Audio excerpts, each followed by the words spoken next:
ಓಂ ಸ್ಥಾಪಕಾಯ ಚ ಧರ್ಮಸ್ಯ ಸರ್ವಧರ್ಮಸ್ವರೂಪಿಣೆ ಅವತಾರವರಿಷ್ಠಾಯ ರಾಮಕೃಷ್ಣಾಯ ತೇ ನಮಃ. ಮೊಟ್ಟ ಮೊದಲನೇದಾಗಿ ನಾವು ಸಮಾಜ ಎಂದರೆ ಏನು ಅಂತಕ್ಕಂಥದ್ದನ್ನು ನಾವು ತಿಳ್ಕೊಬೇಕು. ಸಮಾಜ ಅಂತಂದರೆ ಕೇವಲ ವ್ಯಕ್ತಿಗಳ ಒಂದು ಸಮೂಹ ಅಲ್ಲ. ನಾವು ಸಾಮಾನ್ಯವಾಗಿ ಹೇಳ್ತೀವಿ ಮನುಷ್ಯ ಅಂದರೆ ಸಮಾಜ ಜೀವಿ ಅಂತಂದ್ಬಿಟ್ಟು. ಯಾವಾಗಲೂ ಕೂಡ ಅವನು ಒಟ್ಟಿಗೆ ಬಾಳ್ತಕ್ಕಂಥದ್ದು, ಕೂಡಿ ಬಾಳ್ತಕ್ಕಂಥದ್ದು, ಇದು ಮನುಷ್ಯನ ಸ್ವಭಾವ ಅಂತ.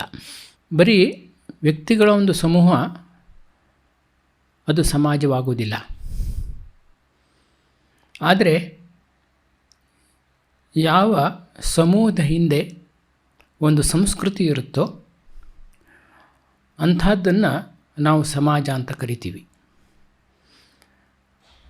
ಅದಕ್ಕೆ ಆ ಸಮೂಹದ ಹಿಂದೆ ಒಂದು ಸಾಂಸ್ಕೃತಿಕ ಚೌಕಟ್ಟು ಇರಬೇಕು ಅಥವಾ ಹಿನ್ನೆಲೆ ಇರಬೇಕು. ಹಾಗಿದ್ದಾಗ ನಾವು ಅದನ್ನು ಒಂದು ಸುಸಂಸ್ಕೃತ ಸಮಾಜ ಅಂತ ಕರೀಬೋದು. ಇಲ್ಲದಿದ್ದರೆ ಅದು ಕೇವಲ ಅರಾಜಕವಾಗಿರ್ತಕ್ಕಂಥ ಒಂದು ಜನರ ಗುಂಪು ಆಗಿರ್ಬೋದು. ಯಾವುದಕ್ಕೂ ಕೂಡ ಒಂದಕ್ಕೆ ಸಂಬಂಧ ಇಲ್ಲದೆ ಇರತಕ್ಕಂಥ, ಒಬ್ರಿಗೊಬ್ರಿಗೆ ಆಗದೇ ಇರತಕ್ಕಂಥ ಅನೇಕ ವ್ಯಕ್ತಿಗಳ ಒಂದು ಗುಂಪು, ಅದನ್ನು ನಾವು ಸಮಾಜ ಅಂತ ಕರೆಯೋಕ್ಕಾಗೋದಿಲ್ಲ.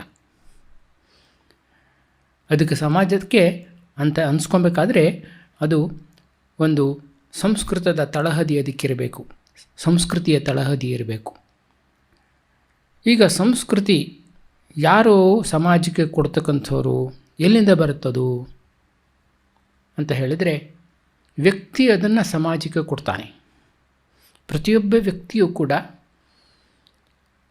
ತನ್ನ ಅಂತರಂಗದಲ್ಲಿರ್ತಕ್ಕಂಥ, ತನ್ನೊಳಗಿರ್ತಕ್ಕಂಥ ವಿವಿಧ ಸಾಧ್ಯತೆಗಳನ್ನು, ಶಕ್ತಿಗಳನ್ನು, ಗುಣಗಳನ್ನು, ಸಾಮರ್ಥ್ಯಗಳನ್ನು ಅವನು ಹೊರಗೆ ವ್ಯಕ್ತಪಡಿಸುವುದರ ಮೂಲಕ ಅವನು ಸಮಾಜಕ್ಕೆ ಸಂಸ್ಕೃತಿಯನ್ನು ಕೊಡ್ತಾನೆ. ಆಬ್ಜೆಕ್ಟಿಫಿಕೇಷನ್ ಆಫ್ ಸಬ್ಜೆಕ್ಟ್ ಅಂತ ಸ್ವಾಮಿ ವಿವೇಕಾನಂದರು ಇದನ್ನೇ ಹೇಳ್ತಾರೆ. ಆಬ್ಜೆಕ್ಟಿಫಿಕೇಷನ್ ಆಫ್ ಸಬ್ಜೆಕ್ಟ್ ಅಂತಂದರೆ ವ್ಯಕ್ತಿಯಲ್ಲಿರ್ತಕ್ಕಂಥದ್ದು, ವ್ಯಕ್ತಿನಿಷ್ಠವಾಗಿರ್ತಕ್ಕಂಥದ್ದು, ಅದನ್ನು ಹೊರಗಡೆ ವ್ಯಕ್ತಪಡಿಸ್ತಕ್ಕಂಥದ್ದು, ಅದು ಆಬ್ಜೆಕ್ಟಿಫಿಕೇಷನ್. ಅದನ್ನು ವಿಷಯೀಕರಿಸ್ತಕ್ಕಂಥದ್ದು.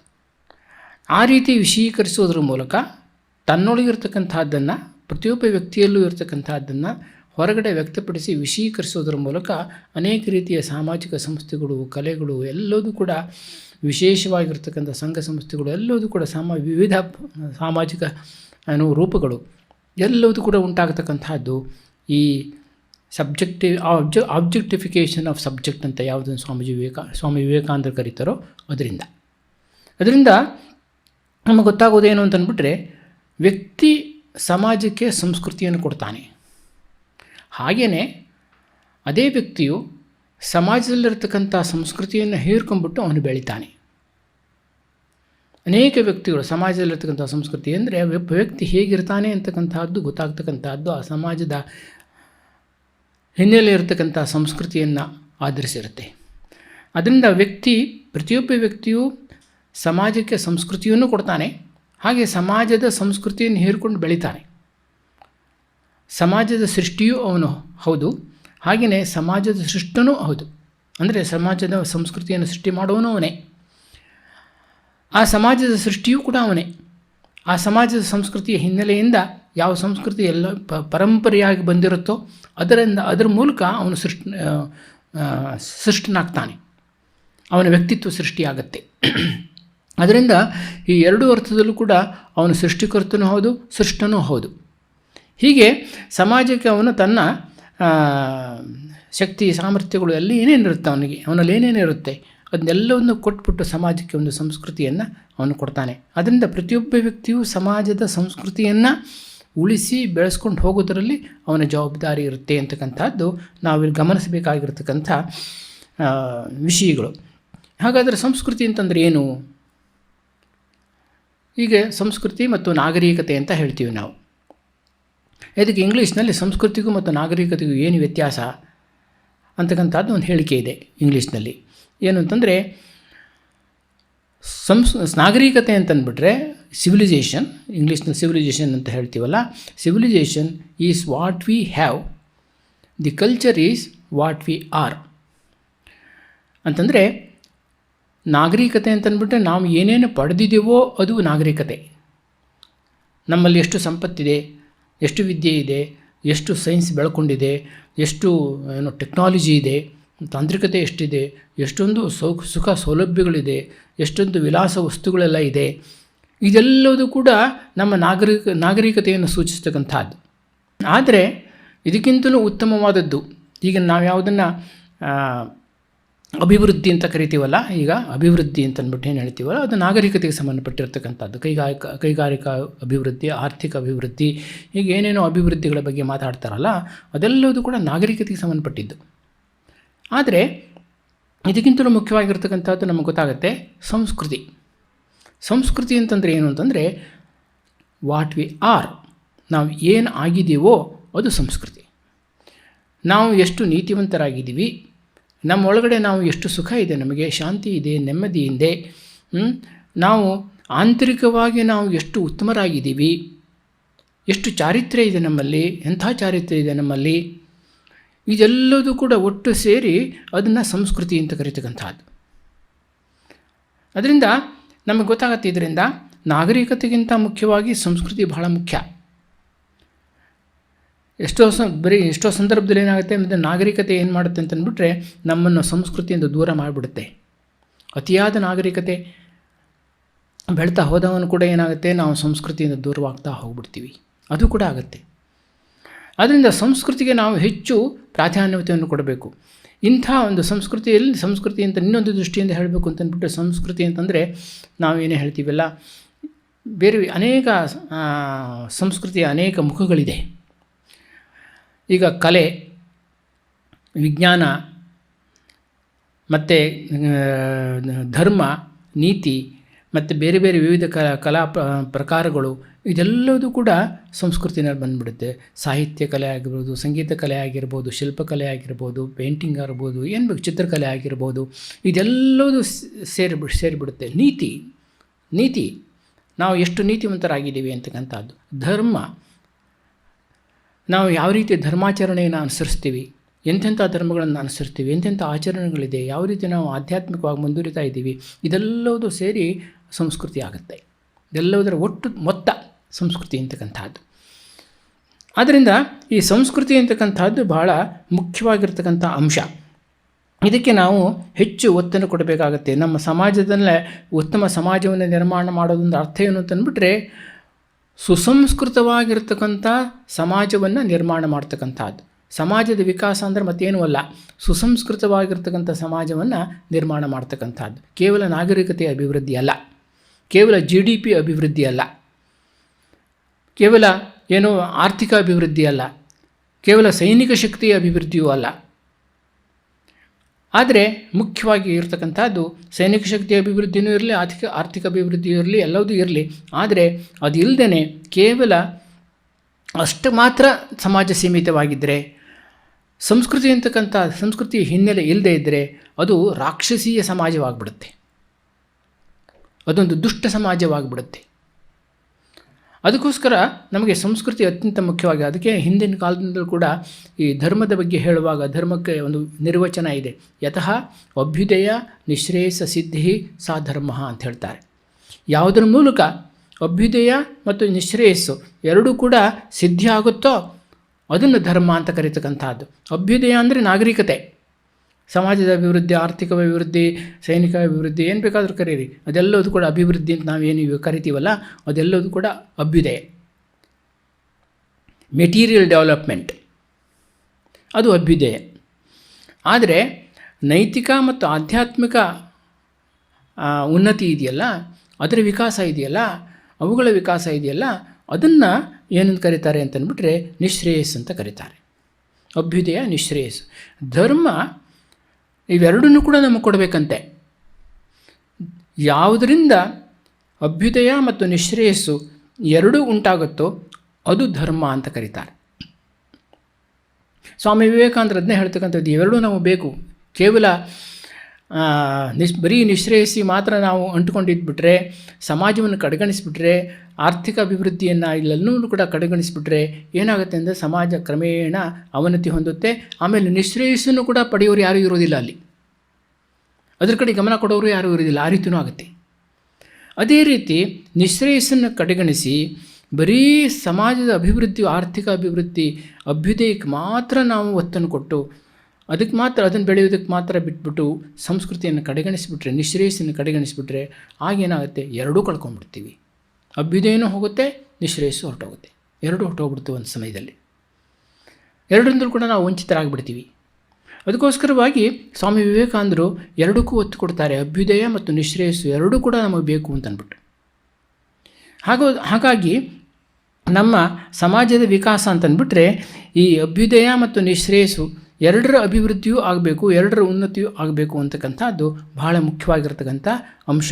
ಈಗ ಸಂಸ್ಕೃತಿ ಬಗ್ಗೆ ಹೇಳೋಣ. ಅಭ್ಯುದಯದ ಬಗ್ಗೆ ಎಲ್ಲರೂ ಮಾತಾಡ್ತಾರೆ, ಅದರ ಬಗ್ಗೆನೇ ಇರ್ತಕ್ಕಂಥದ್ದು ಎಲ್ಲವೂ ಕೂಡ ಎಲ್ಲರೂ ಕೂಡ ಅದರ ಬಗ್ಗೆನೇ ಹೆಚ್ಚು ಯೋಚನೆ ಮಾಡ್ತಕ್ಕಂಥದ್ದು, ಚಿಂತನೆ ಮಾಡ್ತಕ್ಕಂಥದ್ದು, ಹೇಗೆ ನಮ್ಮ GDP ವೃದ್ಧಿಪಡಿಸ್ತಕ್ಕಂಥದ್ದು. ಅದೊಂದು ರೀತಿ ಏನಾಗುತ್ತೆ ಅಂತಂದ್ಬಿಟ್ರೆ ಕ್ರಮೇಣ ದೇಶಗಳ ನಡುವೆ, ವ್ಯಕ್ತಿಗಳ ನಡುವೆ ಒಂದು ರೀತಿ ಕಾಂಪಿಟೇಷನ್ ಸೃಷ್ಟಿ ಮಾಡಿಬಿಡುತ್ತೆ. ಆಗ ಜನರು ಯಾರೂ ಕೂಡ ಅಂಥ ಒಂದು ಸನ್ನಿವೇಶದಲ್ಲಿ, ಆ ರೀತಿ ಸ್ಪರ್ಧಾತ್ಮಕವಾಗಿರ್ತಕ್ಕಂಥ ಸನ್ನಿವೇಶದಲ್ಲಿ ಯಾರೂ ಕೂಡ ನೆಮ್ಮದಿಯಿಂದ ಇರೋಕ್ಕಾಗೋದಿಲ್ಲ. ಟೆನ್ಷನ್, ಎಲ್ಲ ಕಡೆಯೂ ಟೆನ್ಷನ್ ಶುರುವಾಗ್ಬಿಡುತ್ತೆ. ಅದಕ್ಕೆ ನಿಶ್ರೇಯಸ್ಸಿಗೂ ಕೂಡ ನಾವು ಗಮನವನ್ನು ಕೊಡಬೇಕಾಗತ್ತೆ.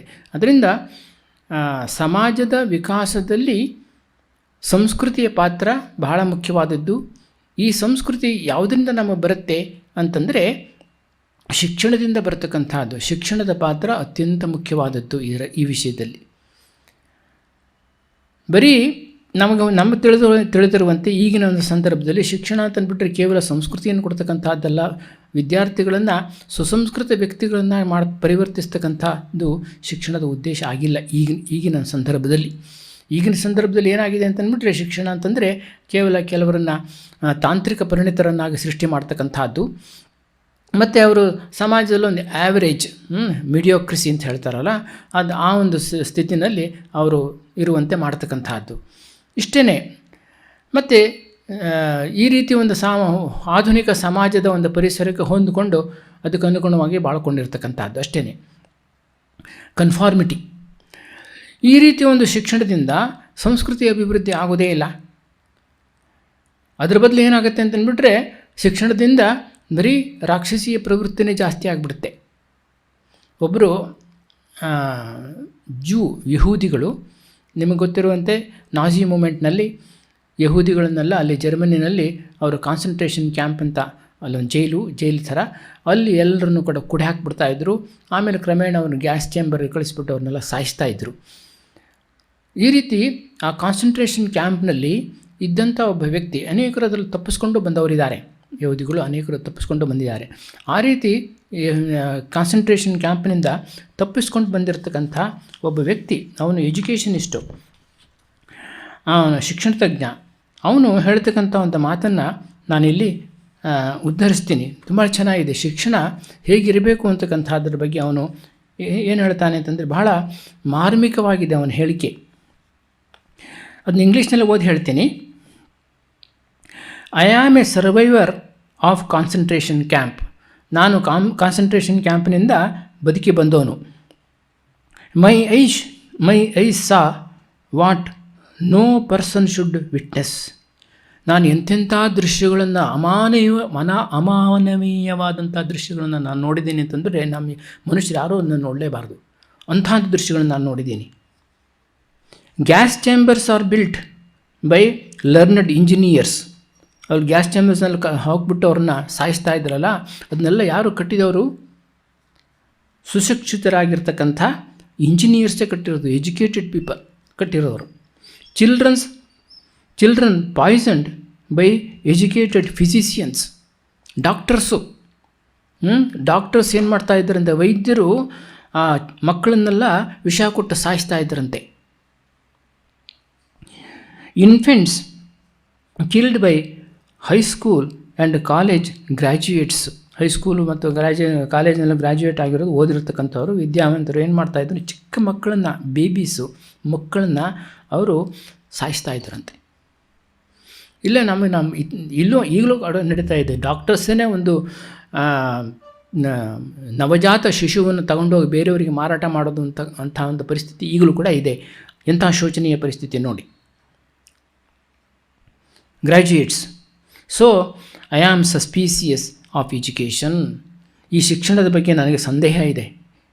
ಇಂಥ ಶಿಕ್ಷಣ ಇದೆಂಥ ಶಿಕ್ಷಣ ಇದು? ಇಂಥ ಶಿಕ್ಷಣ ನಾವು ಬೇಕೇ ಅಂತಕ್ಕಂಥ ಆ ರೀತಿ ಅನ್ನಿಸ್ತಾ ಉಂಟು. My request is it is an appeal to ಟೀಚರ್ಸಿಗೋಸ್ಕರ ಒಂದು ಮನವಿ ಇದು. My request is help your students to be human. ಅವ್ರಿಗೆ ಹೇಳ್ತಾರೆ, ಆ ವಿದ್ಯಾರ್ಥಿಗಳನ್ನು, ನಿಮ್ಮ ವಿದ್ಯಾರ್ಥಿಗಳಿದ್ದಾರಲ್ಲ, ಅವರು ಹೆಚ್ಚು ಮಾನವರಾಗಿ ಇರುವುದನ್ನು ಕಲ್ತ್ಕೊಳ್ಳಿ. To be human. Your effort must never produce learned monsters. ನಿಮ್ಮ ಪ್ರಯತ್ನ ಶಿಕ್ಷಿತ ರಾಕ್ಷಸರನ್ನು ಸೃಷ್ಟಿಸ್ತಕ್ಕಂಥದ್ದಲ್ಲ. ಸ್ಕಿಲ್ಡ್ ಸೈಕೋಪತ್ಸ್, ಬಹಳ ನುರಿತ ಸೈಕೋಪೆಟ್ಸ್ ಅಂತಂದ್ಬಿಟ್ರೆ ಮನಸ್ಸಿನಲ್ಲಿ ವಿಕೃತ ಮನಸ್ಸು ಉಳ್ಳಂಥವ್ರು ಅವರನ್ನು ಸೃಷ್ಟಿ ಮಾಡ್ತಕ್ಕಂಥದ್ದಲ್ಲ. ಆರ್ ಎಜುಕೇಟೆಡ್ ಮ್ಯಾನಿಯಾಕ್ಸ್, ಶಿಕ್ಷಿತರಾಗಿ ಶಿಕ್ಷಣವನ್ನು ಪಡೆದು ಮಾನಸಿಕ ರೋಗಗಳಿಂದ ನರಳ್ತಾ ಇರ್ತಕ್ಕಂಥವರಲ್ಲ. Reading and writing and spelling and history and arithmetics are only important if they serve to make our students more human. ಎಲ್ಲ ಫಿಸಿಕ್ಸು, ಕೆಮಿಸ್ಟ್ರಿ, ಅದು ಬಯಾಲಜಿ, ಏನೇನು ಬೇಕು ಈಗೆಲ್ಲ ಎಷ್ಟೋ ನೂರಾರು ಸಬ್ಜೆಕ್ಟ್ಗಳೆಲ್ಲ ಇದೆ. ಅದೆಲ್ಲದಕ್ಕೂ ಕೂಡ ಬೆಲೆ ಬರ್ತಕ್ಕಂಥದ್ದು ಯಾವಾಗ ಅಂತಂದ್ಬಿಟ್ರೆ, ಒಬ್ಬ ವ್ಯಕ್ತಿ ನಿಜವಾಗೂ ಕೂಡ ಮಾನವನಾಗಿ ಬೆಳೆದಾಗ, ಮ್ಯೂರ್ ಹ್ಯೂಮನ್, ಮಾನವೀಯತೆಯನ್ನು ಬೆಳೆಸ್ಕೊಂಡಾಗ. ಅದಿಲ್ಲದ್ರೆ ಯಾತಕ್ಕೆ ಈ ಶಿಕ್ಷಣದ ಅವಶ್ಯಕತೆಯೇ ಇರೋದಿಲ್ಲ. ಅದಿಲ್ಲದ್ರೆ ಯಾತಕ್ಕೆ ಇಂಥ ಶಿಕ್ಷಣದಿಂದ ಏನು ಪ್ರಯೋಜನ? ಶಿಕ್ಷಣ ಇಲ್ಲದಿದ್ದರೆ ಚೆನ್ನಾಗಿರುತ್ತೆ ಅಂತ ಅನಿಸುತ್ತೆ. ಇದಕ್ಕೊಂದು ಘಟನೆ ನಾನು ಎಲ್ಲ ಕಡೆಯೂ ಹೇಳ್ತಕ್ಕಂಥದ್ದು, ಈ ಘಟನೆಯನ್ನು ಹೇಳ್ತೀನಿ.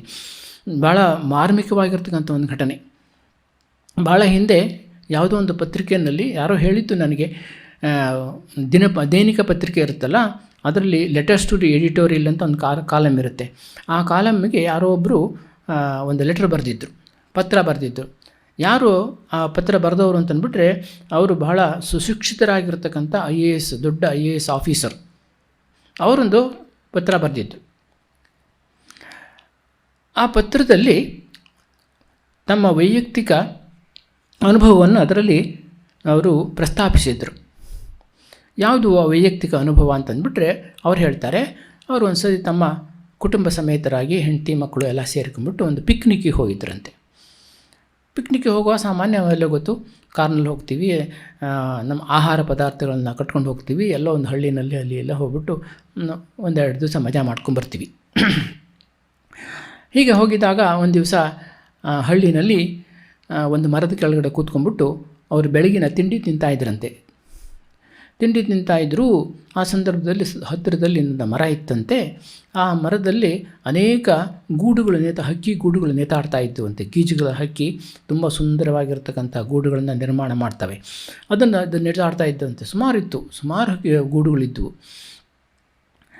ಅವರು ಯೋಚನೆ ಮಾಡಿದ್ರು, ಈ ಗೂಡು ಎಷ್ಟು ಚೆನ್ನಾಗಿದೆಯಲ್ಲ, 1-2 ಗೂಡನ್ನು ನಾನು ಮನೆ ತೊಗೊಂಡೋಗ್ಬಿಟ್ಟು ನಾನು ಶೋಕೇಸ್ನಲ್ಲಿ ಇಡಬೇಕು, ಚೆನ್ನಾಗಿರುತ್ತೆ, ಭಾಳ ಚೆನ್ನಾಗಿದೆಯಲ್ಲ ಅಂತಂದ್ಬಿಟ್ಟು ಅವ್ರ ಮನಸ್ಸಿನಲ್ಲಿ ಯೋಚನೆ ಮಾಡಿದ್ರಂತೆ ಆಫೀಸರು. ಆಮೇಲೆ ತಿಂಡಿ ಆದಮೇಲೆ ಹೋಗಿ ಮರದ ಹತ್ರ ಹೋದ್ರಂತೆ, 2 ಗೂಡನ್ನು ಕಿತ್ಕೊಳ್ಳೋಣ ಅಂತಂದ್ಬಿಟ್ಟು. ಆದರೆ ಅದು ತುಂಬ ಎತ್ತರ ಇತ್ತು, ಕೊಂಬೆ ತುಂಬ ಎತ್ತರವಾಗಿತ್ತು. ಅದಕ್ಕೋಸ್ಕರ ಅವ್ರು ಎಟಕಲಿಲ್ಲ, ಅವ್ರ ಕೈಗೆ ಕಿತ್ಕೊಳ್ಳೋಕ್ಕಾಗಲಿಲ್ಲ, ಅವ್ರಿಗೆ ಮರ ಹತ್ತಕ್ಕೆ ಬರ್ತಾ ಇರೋದಿಲ್ಲ. ಆಗ ಅವರು ಆ ಕಡೆ ಈ ಕಡೆ ನೋಡಿದ್ರಂತೆ. ಸ್ವಲ್ಪ ದೂರದಲ್ಲಿ ಒಬ್ಬ ಹಳ್ಳಿ ಹುಡುಗ ನಿಂತ್ಕೊಂಡಿದ್ದ, ಕೊಳಕ್ಕೆ ಬಟ್ಟೆ ಹಾಕ್ಕೊಂಡಿದ್ದ, ಹರಕಲು ಬಟ್ಟೆ ಹಾಕ್ಕೊಂಡಿದ್ದ. ಅವನು ಕೋಲು ಕೈಯಲ್ಲಿತ್ತು, ದನ ಕಾಯೋನೇ ಇರ್ಬೋದು ಅಥವಾ ಕುರಿ ಕಾಯೋನೇ ಇರ್ಬೋದು. ಅವನು ಕರೆದ್ರಂತೆ, ಬಾರಪ್ಪ ಇಲ್ಲಿ ಅಂತ. ಅವನು ಬಂದ ಮೇಲೆ ಇವ್ರು ಹೇಳಿದ್ರಂತೆ, ನೋಡಪ್ಪ, ನಿನಗೆ ಮರ ಹತ್ತಕ್ಕೆ ಬರುತ್ತಾ? ಹಾಂ ಬರುತ್ತೆ ಸರ್, ಬರುತ್ತೆ ಅಂತ ಹೇಳಿದಂತೆ. ಹಾಗಾದರೆ ಒಂದು ಮರ ಹತ್ತಿಬಿಟ್ಟು ನಾನು 1-2 ಹಕ್ಕಿ ಗೂಡನ್ನು ಕಿತ್ಕೊಡ್ತೀಯಾ? ಯಾಕೆ ಅಂತ ಕೇಳಿದಂತೆ. ನಾನು ಮನೆ ತೊಗೊಂಡೋಗ್ಬೇಕು, ಮನೆ ತೊಗೊಂಡೋಗಿ ನಾನು ಶೋ ಕೇಸ್ನಲ್ಲೆಲ್ಲ ಇಡ್ತೀನಿ, ಎಲ್ರಿಗೂ ಬಂದವರಿಗೆಲ್ಲ ನೋಡ್ತಾರೆ, ಚೆನ್ನಾಗಿರುತ್ತೆ, ಭಾಳ ಸುಂದರವಾಗಿದೆ, ಎಲ್ರಿಗೂ ತೋರ್ಸೋಕೆ ಅನುಕೂಲ ಆಗುತ್ತೆ, ಕಿತ್ಕೊಡು ಅಂತ. ಅವನು ಹೇಳಿದಂತೆ, ಸರ್ ನಾನು ಕಿತ್ಕೊಡಲ್ಲ ಸರ್, ತುಂಬ ಒತ್ತಾಯ ಮಾಡ್ತಾರೆ ಕಿತ್ಕೊಡು ಅಂತ, ಆದರೂ ಕೂಡ ಅವನು ಕೇಳಲ್ಲ, ನಾನು ಕಿತ್ಕೊಡೋಕ್ಕಾಗೋದೇ ಇಲ್ಲ ಅಂತ ಹೇಳಿದ. ಆಮೇಲೆ ಅವ್ರು ಯೋಚನೆ ಮಾಡಿದ್ರು, ಅವರು IAS ಆಫೀಸರ್ ತಾನೇ, ಲಂಚ ಕೊಡೋದು ತಗೊಳ್ಳೋದು ಎಲ್ಲ ಅಭ್ಯಾಸವಾಗಿತ್ತಲ್ಲ, ಅದಕ್ಕೆ ಜೋಬಿನಿಂದ ಒಂದು 50 ರೂಪಾಯಿ ಕೊಟ್ರಂತೆ, ತೆಗೆದುಬಿಟ್ಟು ಅವನಿಗೆ ಕೊಟ್ರಂತೆ, ತಗೋ ಇದನ್ನು, ನೀನು ತಿಂಡಿ ತಿನ್ನೋಕ್ಕಾಗತ್ತೆ, ತಗೋ ಕಿತ್ಕೊಡು 2 ಗೂಡನ್ನು ಅಂತ. ಅವನು ಖಡಾಖಂಡಿತವಾಗಿ ಹೇಳಿದಂತೆ, ಸರ್ ನಿಮ್ಮ ಹಣ ನನಗೆ ಬೇಕಿಲ್ಲ, ನಾನು ಕಿತ್ಕೊಡಲ್ಲ. ಎಷ್ಟೇ ಹೇಳಿದರೂ ಕಿತ್ಕೊಳ್ಳಿಲ್ಲ ಅವನು, ಒಪ್ಪಲೇ ಇಲ್ಲ ಅವನು. ಕೊನೆಯಲ್ಲಿ ತುಂಬ ಒತ್ತಾಯ ಮಾಡಿ ಆದಮೇಲೆ ಅವರು ಹೇಳಿದ್ರಂತೆ, ನಿನಗೆ ಏನು ತೊಂದರೆ ಹೇಳು, ಯಾಕೆ ಕಿತ್ಕೊಡಲ್ಲ ಹೇಳು ಅಂತ ಅವನು ಕೇಳ್ತಾರೆ ಕೊನೆಯಲ್ಲಿ. ಆಗ ಹುಡುಗ ಹೇಳಿದಂತೆ, ನೋಡಿ ಸರ್, ನಾನು 2 ಅಥವಾ 3 ಹಕ್ಕಿಗೂಡನ್ನು ಕಿತ್ಕೊಡ್ತೀನಿ ನಿಮಗೆ, ಅದರಲ್ಲಿ ಮರಿಗಳಿರುತ್ತೆ, ಅದರಲ್ಲಿ ಮೊಟ್ಟೆ ಇರುತ್ತೆ, ಅದನ್ನೆಲ್ಲ ನೀವು ಬಿಸಾಕಬೇಕಾಗತ್ತೆ, ಆಮೇಲೆ ಅದು ಬಿಸಾಕ್ಬಿಟ್ಟು ಗೂಡನ್ನು ಮಾತ್ರ ತೊಗೊಂಡು ಹೋಗ್ತೀರಾ. ಆಮೇಲೆ ಏನಾಗುತ್ತೆ ಅಂತಂದ್ಬಿಟ್ಟು ಸಂಜೆ ಹೊತ್ತು ತಾಯಿ ಹಕ್ಕಿ ಬರುತ್ತೆ, ತಾಯಿ ಹಕ್ಕಿ ಬಂದ್ಬಿಟ್ಟು ಗೂಡು ಇಲ್ಲ, ಮೊಟ್ಟೆನೂ ಇಲ್ಲ, ಮರಿಗಳೂ ಇಲ್ಲ, ಎಲ್ಲೂ ಇಲ್ಲ, ಯಾವುದೂ ಇಲ್ಲ. ಇದನ್ನು ನೋಡ್ಬಿಟ್ಟು ತಾಯಿಗೆ, ಆ ತಾಯಿ ಹಕ್ಕಿ ಇದೆಯಲ್ಲ ಅದಕ್ಕೆ ಅತ್ಯಂತ ಸಂಕಟದಿಂದ ನೋವಿನಿಂದ ನರಳಾಡುತ್ತೆ, ಒದ್ದಾಡುತ್ತೆ, ನೆಲ ಮೇಲೆ ಬಿದ್ದುಬಿಟ್ಟು ಒದ್ದಾಡುತ್ತೆ, ಅಯ್ಯೋ ಎಲ್ಲ ಹೋಯ್ತಲ್ಲ ಅಂತಂದ್ಬಿಟ್ಟು ಅಷ್ಟೊಂದು ಸಂಕಟ ಪಡುತ್ತೆ, ವೇದನೆ ಪಡುತ್ತೆ. ಅದನ್ನು ನಾನು ನೋಡೋಕ್ಕೆ ಸಾಧ್ಯವಿಲ್ಲ ಸರ್, ನಾನು ನೋಡೋಕ್ಕಾಗೋದಿಲ್ಲ, ಅದರ ಕಷ್ಟವನ್ನು ನಾನು ನೋಡೋಕ್ಕಾಗೋದಿಲ್ಲ, ಆದ್ದರಿಂದ ನಾನು ಕಿತ್ಕೊಡಲ್ಲ ಅಂತ ಆ ಹುಡುಗ ಹೇಳಿದ್ನಂತೆ. ಅದು ಅವ್ರ ಮೇಲೆ ಭಾಳ ಪರಿಣಾಮ ಉಂಟು ಮಾಡ್ತು. ಈ ಘಟನೆಯನ್ನು ಅವರು ಹೇಳಿಬಿಟ್ಟು ಕೊನೆಯಲ್ಲಿ ಒಂದು ಪ್ರಶ್ನೆ ಹಾಕಿದ್ದಾರೆ, ಭಾಳ ಮಾರ್ಮಿಕವಾಗಿರ್ತಕ್ಕಂಥ ಪ್ರಶ್ನೆ, ಹೂ ಈಸ್ ರಿಯಲಿ ಎಜುಕೇಟೆಡ್ ಅಂತ. ಹೂ ಈಸ್ ರಿಯಲಿ ಎಜುಕೇಟೆಡ್, ನಿಜವಾದ ಶಿಕ್ಷಿತ ಅಂದರೆ ಯಾರು? ಇವರಷ್ಟೊಂದು IAS ಆಫೀಸರು ಅಷ್ಟೊಂದು ಶಿಕ್ಷಣ ಪಡೆದಿದ್ದಾರೆ, ವಿದ್ಯಾವಂತರಾಗಿದ್ದಾರೆ, ಆದರೂ ಕೂಡ ಆ ಮಾನವೀಯ ಕಳಕಳಿ ಇಲ್ಲ. ಆ ಹುಡುಗನಿಗೆ ಏನೂ ಗೊತ್ತಿಲ್ಲ, ಯಾವುದೇ ಶಿಕ್ಷಣವೂ ಇಲ್ಲ, ಆದರಲ್ಲೂ ಕೂಡ ಒಂದು ಮಾನವೀಯತೆ ಇದೆ. ಇತರರ ಬಗ್ಗೆ, ಇವನ ಪ್ರಾಣಿಗಳ ಬಗ್ಗೆ ಕಳಕಳಿಯನ್ನು ವ್ಯಕ್ತಪಡಿಸ್ತಕ್ಕಂಥ ಒಂದು ಸಾಮರ್ಥ್ಯ ಅವನಿಗಿದೆ. ಇದು ಶಿಕ್ಷಣ, ಇದು ಸಂಸ್ಕೃತಿ, ಇದು ನಿಜವಾಗಿರ್ತಕ್ಕಂಥ ಸಂಸ್ಕೃತಿ. ಕೇವಲ ಗ್ಯಾಡ್ಗೆಟ್ಸು, ಹೊಸ ಗ್ಯಾಡ್ಗೆಟ್ಸನ್ನೆಲ್ಲ ಇಟ್ಕೊಂಡ್ಬಿಟ್ಟು ಏನೋ ವಿಲಾಸ ಜೀವನ ನಡೆಸ್ತಕ್ಕಂಥ ಸಂಸ್ಕೃತಿ ಅಲ್ಲ. ಏನೇನೋ ವಿಶೇಷವಾಗಿರ್ತಕ್ಕಂಥ ಸೌಲಭ್ಯಗಳನ್ನೆಲ್ಲ ಪಡೆದ್ಬಿಟ್ಟು ಕಾರ್ನಲ್ಲಿ ಓಡಾಡ್ತಕ್ಕಂಥದ್ದು, ಇದು ಮಾಡ್ತಕ್ಕಂಥ ಫ್ಯಾಷನ್, ಹೊಸ ಫ್ಯಾಷನ್ಸ್, ಫೋನ್ ಬೇಕು, ಅದು ಬೇಕು, ಏನೇನು ಹೊಸ್ತು ಅಂತ ಇರುತ್ತೋ ಅದೆಲ್ಲ ಬೆಳಬೇಕು. ಇದು ಸಂಸ್ಕೃತಿ ಅಲ್ಲ. ಇದು ಈ ರೀತಿ ನಮಗೆ ಒಂದು ನಮ್ಮ ದೃಷ್ಟಿಕೋನವೇ ಬದಲಾಗಿಬಿಡಬೇಕು. ನಮ್ಮ ನಿಜವಾದ ಜೀವನದ ಉದ್ದೇಶ ಏನು, ಜೀವನದಲ್ಲಿ ನಾವು ನಿಜವಾಗೂ ಕೂಡ ಹೇಗೆ ನಮಗೆ ಶಾಂತಿ ನೆಮ್ಮದಿ ಸಿಕ್ಕುತ್ತೆ, ನಾವೆಲ್ಲರೂ ಕೂಡ ಒಂದು ಸಹಬಾಳ್ವೆಯಿಂದ, ಸಹಕಾರದಿಂದ, ಮಾನವೀಯ ಭಾವನೆಯಿಂದ ಹೇಗೆ ಬಾಳೋಕ್ಕೆ ಸಾಧ್ಯ, ಇದ್ರ ಬಗ್ಗೆ ನಾವು ಹೆಚ್ಚು ಒತ್ತನ್ನು ಕೊಡಬೇಕೇ ಹೊರತು ಕೂಡ ಮತ್ತು ಬೇರೆ ಯಾವುದಕ್ಕೂ ಕೂಡ ನಾವು ಹೆಚ್ಚು ಒತ್ತನ್ನು ಕೊಡೋದ್ರಲ್ಲಿ ಅರ್ಥ ಇಲ್ಲ. ಇಂಥ ಒಂದು ಸಂಸ್ಕೃತಿಯನ್ನು ನಿರ್ಮಾಣ ಮಾಡೋದಕ್ಕೆ ಶಿಕ್ಷಣ ಬಹಳ ಮುಖ್ಯವಾದ ಪಾತ್ರವನ್ನು ವಹಿಸುತ್ತೆ ಅಂತ ನಾವು ಹೇಳ್ಬೋದು. ಇನ್ನೊಂದು ಮುಖ್ಯವಾಗಿರ್ತಕ್ಕಂಥ ವಿಷಯ ಅಂತಂದ್ಬಿಟ್ರೆ, ಸಮಾಜವು ಉತ್ತಮವಾಗಬೇಕಾದರೆ ಆಡಳಿತ ವ್ಯವಸ್ಥೆ ಉತ್ತಮವಾಗಬೇಕು. ಇದು ಬಹಳ ಮುಖ್ಯ. ಆಡಳಿತ ಎಷ್ಟು ಚೆನ್ನಾಗಿರಬೇಕು, ಎಷ್ಟು ಸಮರ್ಥವಾಗಿರಬೇಕು ಅಂತಂದ್ಬಿಟ್ರೆ, ನಾನು ಒಂದೊಂದು ಹೇಳಿಕೆಯನ್ನು ಹೇಳ್ತೀನಿ. ಹೆನ್ರಿ ಡೇವಿಡ್ ಥೋರೋ ಅಂತಂದ್ಬಿಟ್ಟು ಅವ್ರು ಹೇಳಿರ್ತಕ್ಕಂಥದ್ದು ಮಾತು ತುಂಬ ಚೆನ್ನಾಗಿದೆ. That government is best government which governs least ಅಂತಂದರೆ, ಯಾವ ಸರ್ಕಾರವು ಅತ್ಯಂತ ಕಡಿಮೆ ಆಡಳಿತವನ್ನು ನಡೆಸುತ್ತೋ ಅದು ಅತ್ಯಂತ ಉತ್ತಮವಾಗಿರ್ತಕ್ಕಂಥ ಸರ್ಕಾರ. ಅಂದರೆ ಸಮಾಜವನ್ನು ಕಡೆಗಣಿಸಿ ಆಡಳಿತ ಮಾಡದೇ ಇರೋದಲ್ಲ, ಅದು ಎಷ್ಟೊಂದು ಚೆನ್ನಾಗಿ ದಕ್ಷವಾಗಿ ಆಡಳಿತ ಮಾಡ್ತಾ ಇರುತ್ತೆ ಅಂತ ಅಂದ್ಬಿಟ್ರೆ ಸಮಾಜದಲ್ಲೆಲ್ಲ ವ್ಯವಸ್ಥೆ ಇರುತ್ತೆ, ಅದರಿಂದ ಅದು ಅಷ್ಟೊಂದು ಆಡಳಿತ ಮಾಡಬೇಕಾದ ಅವಶ್ಯಕತೆಯೇ ಇರೋದಿಲ್ಲ. ಆಮೇಲೆ ಅವನು ಮುಂದುವರಿಸಿಬಿಟ್ಟು ಹೇಳ್ತಾನೆ, that society is the best society where no government is necessary at all, where there is no government at all. ಸರ್ಕಾರವೇ ಇಲ್ಲದೆ ಇರತಕ್ಕಂಥ ಒಂದು ಸ್ಥಿತಿ.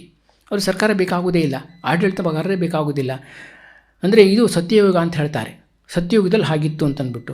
ರಾಜನೂ ಇರಲಿಲ್ಲವಂತೆ, ರಾಜ್ಯಭಾರನೂ ಇರಲಿಲ್ಲವಂತೆ, ಆಮೇಲೆ ಯಾವುದೇ ಪೊಲೀಸರು ಇರಲಿಲ್ಲವಂತೆ, ಶಿಕ್ಷೆ ಕೊಡೋರು ಇರಲಿಲ್ಲವಂತೆ, ಶಿಕ್ಷೆ ಪಡೆಯೋರು ಇರಲಿಲ್ಲವಂತೆ. ಎಲ್ಲರೂ ಕೂಡ ತಮ್ಮ ತಮ್ಮನ್ನು ಸಹಕಾರದಿಂದ ಅವರು ತಮ್ಮ ತಮ್ಮನ್ನು ರಕ್ಷಿಸಿಕೊಂಡು ಅವರು ಶಾಂತವಾಗಿದ್ದರಂತೆ. ಅಂದರೆ ಅವರಿಗೆ ಆಡಳಿತ ಮಾಡ್ತಕ್ಕಂಥವ್ರು ಅವ್ರನ್ನ ಆಳುವಂಥ ಅವಶ್ಯಕತೆಯೇ ಇರಲಿಲ್ಲ, ಅಷ್ಟೊಂದು ಸುಸಂಸ್ಕೃತರಾಗಿದ್ದರು ಅವರು ಅಂತಂದ್ಬಿಟ್ಟು. ಆ ರೀತಿ ವ್ಯಕ್ತಿ ಸುಸಂಸ್ಕೃತನಾಗಿದ್ದರೆ ಏನಾಗುತ್ತೆ ಅಂತಂದ್ಬಿಟ್ರೆ ಅದು ಉತ್ತಮ ಸಮಾಜ ಅಂತ ನಾವು ಪರಿಗಣಿಸ್ಬೋದು. ಈ ರೀತಿ ಸಂಸ್ಕೃತಿ ಅಂತಕ್ಕಂಥದ್ದು ಬಹಳ ಮುಖ್ಯವಾಗಿರ್ತಕ್ಕಂಥ ಅಂಶ. ಆದರೆ ಈ ಆಡಳಿತಗಾರರು ಅಂತಂದ್ರೆ ನಾನು ಹೇಳಿದಂತೆ ಆಡಳಿತ ಸರ್ಕಾರವನ್ನು ನಡೆಸೋರು ಅಂತ ಮಾತ್ರ ಅಲ್ಲ. ಈ ಆಡಳಿತ ಪದ್ಧತಿ ಅಂತಕ್ಕಂಥದ್ದು, ಆಡಳಿತ ವ್ಯವಸ್ಥೆ, ಆಡಳಿತ ವರ್ಗ ಅಂತಕ್ಕಂಥದ್ದು ಎಲ್ಲ ಕ್ಷೇತ್ರದಲ್ಲೂ ಕೂಡ ಇರುತ್ತೆ. ಶಿಕ್ಷಣ ಕ್ಷೇತ್ರದಲ್ಲೂ ಇರುತ್ತೆ, ಒಂದು ಬಿಸ್ನೆಸ್ ಕಂಪನಿಗಳಲ್ಲೂ ಕೂಡ ಇರುತ್ತೆ, ಬೇರೆ ಬೇರೆ ಮಠಗಳಲ್ಲೂ ಕೂಡ ಇರುತ್ತೆ, ಸಂಸ್ಥೆಗಳಲ್ಲೂ ಕೂಡ ಇರುತ್ತೆ, ಎಲ್ಲ ಕುಟುಂಬದಲ್ಲೂ ಕೂಡ ಇರುತ್ತೆ, ಎಲ್ಲ ಕಡೆಯೂ ಇರುತ್ತೆ ಈ ಆಡಳಿತ ಅಂತಕ್ಕಂಥದ್ದು. ಬೇರೆ ಬೇರೆ ಆಫೀಸ್ಗಳಲ್ಲೂ ಕೂಡ ಇರುತ್ತೆ ಈ ರೀತಿ ಆಡಳಿತ ವ್ಯವಸ್ಥೆ ಅಂತಕ್ಕಂಥದ್ದು. ಎಲ್ಲ ಯಾರ್ಯಾರು ಆಡಳಿತಗಾರರು ಇರ್ತಾರೋ, ಯಾವ್ಯಾವ ಸಂಸ್ಥೆಯಲ್ಲಿ ಎಲ್ಲೆಲ್ಲಿ ಆಡಳಿತಗಾರರು ಇರ್ತಾರೋ ಅವರಿಗೆ ಕೆಲವು ಜವಾಬ್ದಾರಿಗಳಿರುತ್ತೆ. ಅವರಿಗೆ ಸಾಮಾಜಿಕ ಜವಾಬ್ದಾರಿ ಇರಬೇಕು, ಅದು ಬಹಳ ಮುಖ್ಯ. ಅವರಿಗೆ ಕೇವಲ ಶಿಕ್ಷಣವನ್ನು ಕೊಟ್ಬಿಟ್ಟು ಅವ್ರನ್ನ ಯಾವುದೋ ಒಂದು ಆಡಳಿತದಲ್ಲಿ ಯಾವುದೋ ಒಂದು ಪೊಸಿಷನ್ ಕೊಟ್ಬಿಟ್ಟು ಕೂರಿಸೋದಲ್ಲ. ಅವರಿಗೆ ಅವರ ಸಾಮಾಜಿಕ ಜವಾಬ್ದಾರಿ ಏನು, ಅವ್ರು ಏನು ಮಾಡಬೇಕು, ಅದರ ಹಿಂದೆ ಇರತಕ್ಕಂಥ ಸಾಮಾಜಿಕ ಜವಾಬ್ದಾರಿ ಯಾವುದು, ಇದನ್ನು ಅವರು ಅರ್ಥ ಮಾಡಿಕೊಳ್ತಕ್ಕಂಥ ಮನಸ್ಥಿತಿಯನ್ನು ಅವರಿಗೆ ಸೃಷ್ಟಿ ಮಾಡಬೇಕು. ಇದು ಬಹಳ ಮುಖ್ಯವಾಗಿರ್ತಕ್ಕಂಥ ಅಂಶ. ಅವರಿಗೆ ಪ್ರತಿಯೊಬ್ಬರಿಗೂ ಕೂಡ ಒಂದು ಸಾಮಾಜಿಕ ಜವಾಬ್ದಾರಿ ಇರುತ್ತೆ. ಯಾವ ಕೆಲಸವೂ ಕೂಡ ಭಗವದ್ಗೀತೆಯ ಪ್ರಕಾರ ಅದು ವೈಯಕ್ತಿಕವಲ್ಲ. ಈ ಸಮಾಜ ಎಷ್ಟು ಸಂಕೀರ್ಣವಾದದ್ದು ಅಂತಂದರೆ ಒಂದಕ್ಕೊಂದಕ್ಕೆ ಸಂಬಂಧವುಳ್ಳಂಥ ಸಮಾಜ ಇದು. ಅತ್ಯಂತ ಸಂಕೀರ್ಣವಾಗಿರ್ತಕ್ಕಂಥ ಸಮಾಜ. ಪ್ರತಿಯೊಂದಕ್ಕೂ ಕೂಡ ಸಂಬಂಧ ಇದೆ, ಒಂದಕ್ಕೊಂದಕ್ಕೆ ಅವಲಂಬಿತವಾಗಿರ್ತಕ್ಕಂಥದ್ದು. ಒಂದು ವಸ್ತು ಮತ್ತೊಂದು ಅವಲಂಬಿಸಿರ್ತಕ್ಕಂಥದ್ದು, ಒಂದು ವ್ಯಕ್ತಿ ಮತ್ತೊಂದು ವ್ಯಕ್ತಿಯನ್ನು ಅವಲಂಬಿಸಿರ್ತಕ್ಕಂಥ, ಹೀಗೆ ಪ್ರತಿಯೊಂದು ಕೂಡ ಇದೆ. Well knit whole, it's a web of life ಅಂತ ಹೇಳ್ತಾರೆ. ವೆಬ್ ಆಫ್ ಲೈಫ್ ಅಂದರೆ ಇಡೀ ಪ್ರಪಂಚವೇ ಒಂದು ಜಾಲ ಇದ್ದ ಹಾಗೆ, ಒಂದು ನೆಟ್ ಇದ್ದ ಹಾಗೆ, ಜೀವನ ಅಂತಕ್ಕಂಥ ಒಂದು ವೆಬ್ ಇದ್ದ ಹಾಗೆ, ಬಲೆ ಇದ್ದ ಹಾಗೆ. ನಾವೆಲ್ಲ ಈ ಬಲೆಯ ಒಂದೊಂದು ಎಳೆಗಳಂತೆ. ಈ ದೊಡ್ಡ ವಿಶಾಲವಾಗಿರ್ತಕ್ಕಂಥ ವಿಶ್ವವಿಶಾಲವಾಗಿರ್ತಕ್ಕಂಥ ಈ ಬಲೆಯ ಸಣ್ಣ ಸಣ್ಣ ಸ್ಟ್ರ್ಯಾಂಡ್ಸ್ ಅಂದರೆ ಒಂದೊಂದು ಎಳೆಗಳು ನಾವೆಲ್ಲ. ಅಂದರೆ ನಾವೆಲ್ಲ ಒಟ್ಟು ಈ ಸಮಾಜ ಅಂತಕ್ಕಂಥದ್ದು ಇದೆಯಲ್ಲ, ಅದು ಒಂದು ಯೂನಿಟ್, ಅದು ಒಂದೇ ಆಗಿರೋ ಸಾಲಿಡಾರಿಟಿ ಅದು ಒಂದು ಯೂನಿಟ್. ಅಂದರೆ ಒಂದು ಕಡೆ ಏನಾದರೂ ವ್ಯತ್ಯಾಸ ಆಯಿತು ಅಂತ ಇಡೀ ಸಮಾಜವು ಹಾಳಾಗ್ಬಿಡುತ್ತೆ. ಒಂದು ಕಡೆ ಏನಾದರೂ ಉತ್ತಮ ಆಯಿತು ಅಂತ ಇಡೀ ಸಮಾಜ ಉತ್ತಮವಾಗುತ್ತೆ. ಒಬ್ಬ ವ್ಯಕ್ತಿ ಉತ್ತಮವಾದರೆ ಇಡೀ ಸಮಾಜ ಉತ್ತಮವಾಗುತ್ತೆ. ಅಂದರೆ ಇದು ಬಹಳ ಮುಖ್ಯವಾಗಿರ್ತದೆ. ಅದನ್ನು ಪ್ರತಿಯೊಬ್ಬರಿಗೂ ಕೂಡ ಸಾಮಾಜಿಕ ಜವಾಬ್ದಾರಿ ಇರುತ್ತೆ. ಯಾವ ಒಬ್ಬ ವ್ಯಕ್ತಿಯೂ ಕೂಡ ತನಗೋಸ್ಕರ ಬಾಳೋದಿಲ್ಲ.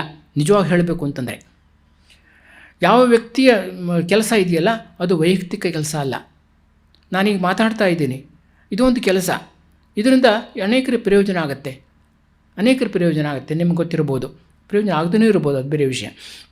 ನಾನು ಉಸಿರಾಡ್ತೀನಲ್ಲ, ಉಸಿರಾಟವೂ ಕೂಡ ಇನ್ನೊಬ್ಬರ ಮೇಲೆ ಪರಿಣಾಮವನ್ನುಂಟು ಮಾಡುತ್ತೆ. ಈಗೆಲ್ಲ ಗೊತ್ತಿದೆ. ಈಗ ಅದಕ್ಕೋಸ್ಕರ ಮಾಸ್ಕ್ ಹಾಕ್ಕೊಬೇಕು ಅಂತ ಹೇಳ್ತಾರೆ. ಈ ಕೊರೋನಾ ಇರೋದ್ರಿಂದ ಉಸಿರಾಟ ಎಷ್ಟರ ಮೇಲೆ ಯಾವ ರೀತಿ ಪರಿಣಾಮ ಉಂಟು ಮಾಡುತ್ತೆ, ಬೇರೆಯವ್ರ ಮೇಲೆ ದುಷ್ಪರಿಣಾಮವನ್ನುಂಟು ಮಾಡಬಹುದು ಅಂತಕ್ಕಂಥದ್ದು ನಿಮಗೆಲ್ಲ ಗೊತ್ತಿದೆ. ನಾವು ಮನಸ್ಸಿನಲ್ಲಿ ಯೋಚನೆ ಮಾಡ್ತೀವಲ್ಲ, ಅದು ನನ್ನ ಯೋಚನೆ ಅಂತ ಯೋಚನೆ ಮಾಡ್ಬೋದು, ಯೋಚನೆ ಅಂತ. ಆದರೆ ನಿಜವಾಗೂ ಕೂಡ ಆ ಯೋಚನೆ ಅದು ಒಳಿತೋ ಕೆಡುಕೋ ಅನ್ನೋದನ್ನು ಅವಲಂಬಿಸಿ ಸಮಾಜದ ಮೇಲೆ, ಸುತ್ತ ಇರತಕ್ಕಂಥ ವ್ಯಕ್ತಿಗಳ ಮೇಲೆ ಪ್ರಭಾವವನ್ನು ಉಂಟು ಮಾಡುತ್ತೆ. ಅದೊಂದು ರೀತಿ ವೈಬ್ರೇಷನ್. ಥಾಟ್ಸ್ ಇದೆಯಲ್ಲ, they are the vibrations, different kinds of vibrations. ನನ್ನ ಸುತ್ತಲೂ ಕೂಡ ನನ್ನ ಮನಸ್ಸಿನ ಆಲೋಚನೆಗೆ ಅನುಗುಣವಾಗಿ ನನ್ನದೇ ಆಗಿರ್ತಕ್ಕಂಥ ವೈಬ್ರೇಷನ್ ನಾವು ಸೃಷ್ಟಿ ಮಾಡ್ಕೊಂಡ್ಬಿಟ್ಟಿರ್ತೇನೆ. ಕಂಪನ ಇರುತ್ತೆ. ಅದರದ್ದೇ ಒಂದು ವಲಯ ಇರುತ್ತೆ. ಯಾರು ಆ ವಲಯದ ಹತ್ತಿರ ಬರ್ತಾರೋ ಅವರು ಅದರಿಂದ ಪ್ರಭಾವಿತರಾಗ್ತಾರೆ. ಅದಕ್ಕೆ ಮಹಾತ್ಮರ ಹತ್ತಿರ ಹೋದಾಗ ಮನಃಶಾಂತಿ ಆಗುತ್ತೆ ಅಂತ ಹೇಳೋದು ಅದಕ್ಕೋಸ್ಕರನೇ. ಅವ್ರ ಹತ್ತಿರ ಕೂತ್ಬಿಟ್ರೆ ಸಾಕು, ನೀವೇನು ಮಾಡಬೇಕಾಗೇ ಇಲ್ಲ, ಸುಮ್ಮನೆ ಕೂತ್ಕೊಂಡಿದ್ರು ಸಾಕು. ಶ್ರೀಮಾತೆ ಶಾರದಾ ದೇವರ ಹತ್ರ ಹೇಳ್ತಾರೆ ಆ ರೀತಿ. ಅವ್ರು ಸುಮ್ಮನೆ ಅವ್ರ ಹತ್ತಿರ ಕೂತ್ಕೊಂಡಿದ್ರು ಸಾಕು, ಮನಸ್ಸು ಶಾಂತವಾಗ್ಬಿಡ್ತಾ ಇತ್ತಂತೆ.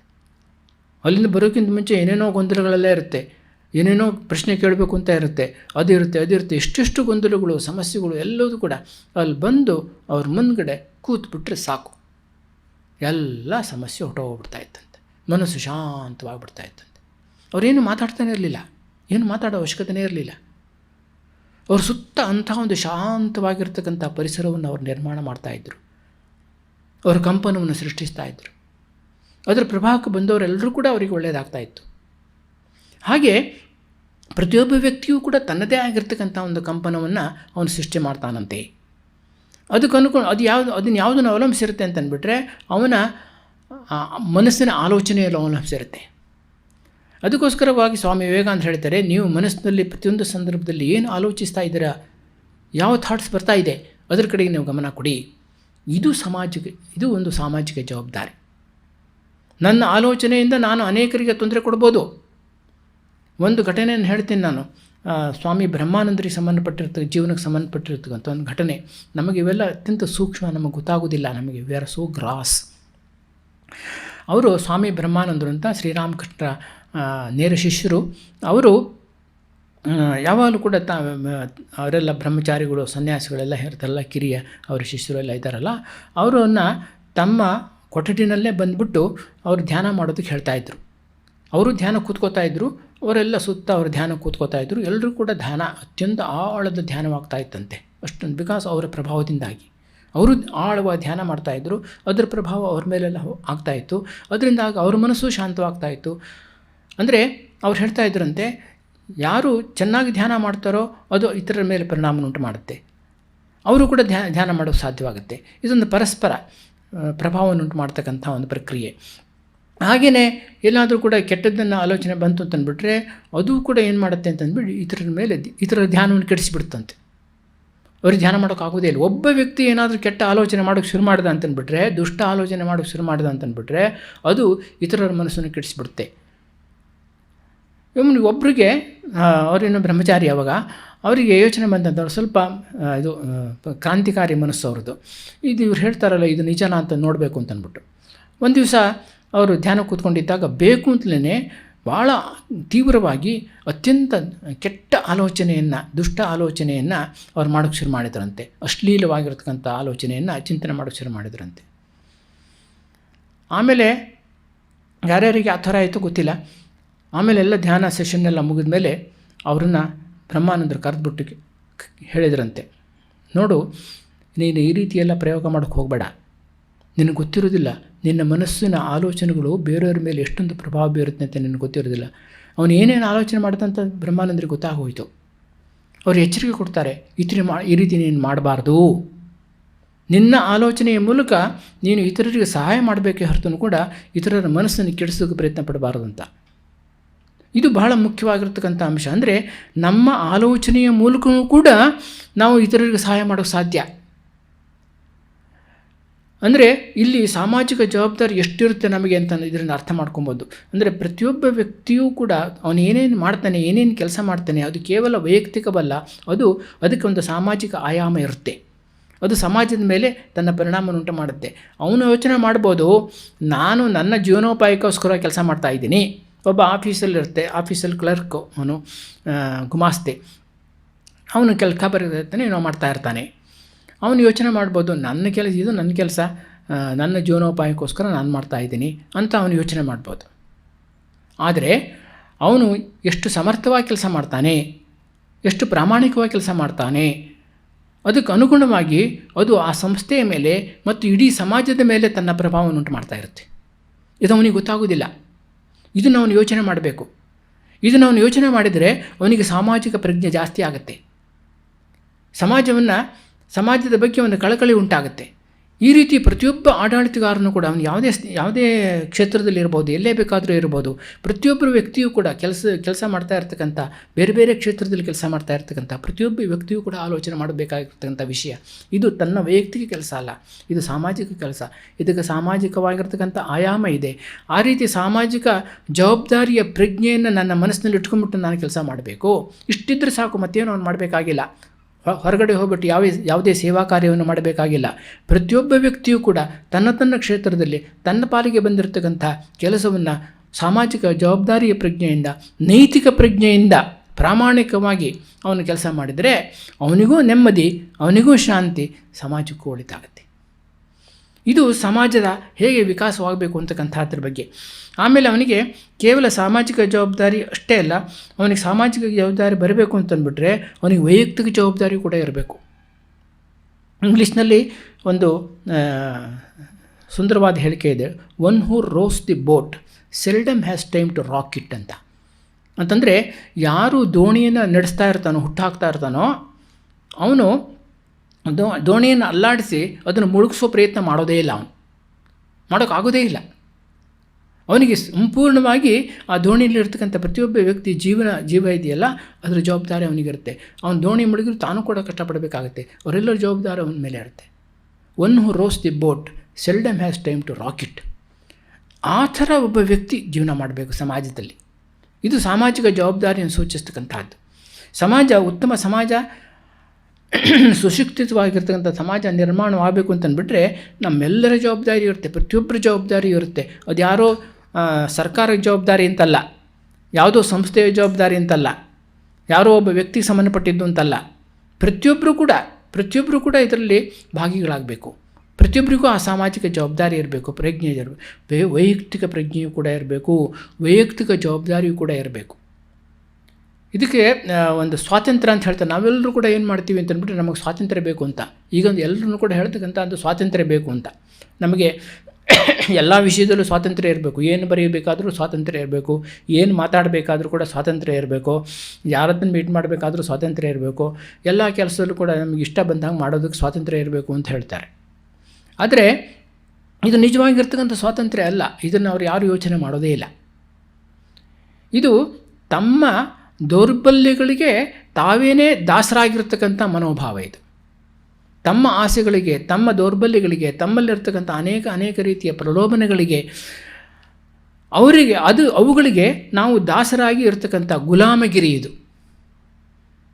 ಅದನ್ನು ಯಾರೂ ಯೋಚನೆ ಮಾಡೋದಿಲ್ಲ. ನಮಗೆ ವಿಚಾರ ಸ್ವಾತಂತ್ರ್ಯ ಇರಬೇಕು ಅಂತ ಹೇಳ್ತಾರೆ, ನಮ್ಮ ವಿಚಾರವನ್ನು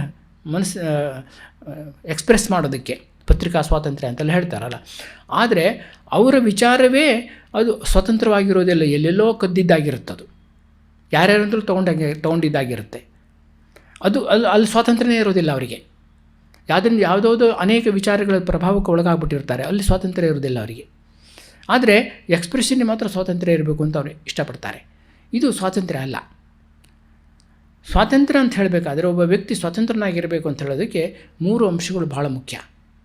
ಒಂದು ಸ್ವಶಿಸ್ತು, ಸೆಲ್ಫ್ ಡಿಸಿಪ್ಲಿನ್. ಇನ್ನೊಂದು ಜವಾಬ್ದಾರಿಯ ಪ್ರಜ್ಞೆ, ವೈಯಕ್ತಿಕ ಜವಾಬ್ದಾರಿಯ ಪ್ರಜ್ಞೆ.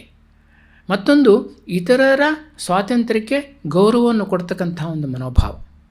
ಇವು 3 ಇದ್ದರೆ ಮಾತ್ರ ಅದು ನಿಜವಾದ ಸ್ವಾತಂತ್ರ್ಯ. ಮೊದಲು ಸ್ವಶಿಸ್ತು ಇರಬೇಕು, ತನ್ನನ್ನು ತಾನು ಶಿಸ್ತುಗೊಳಿಸ್ಕೊಬೇಕು, ತಾನು ನೈತಿಕವಾಗಿಯೂ ಆಧ್ಯಾತ್ಮಿಕವಾಗಿಯೂ ಮತ್ತು ಎಲ್ಲ ಕೆಲಸದ ಎಲ್ಲ ವ್ಯಾವಹಾರಿಕವಾಗಿಯೂ ಎಲ್ಲ ರೀತಿಯಲ್ಲೂ ಕೂಡ ಅವನು ಒಂದು ಶಿಸ್ತಿನ ಜೀವನವನ್ನು ನಡೆಸಬೇಕು. ಅವನು ಶಿಸ್ತನ್ನು ತಾನೇ ತನಗೆ ಅನ್ವಯಿಸ್ಕೊಬೇಕು.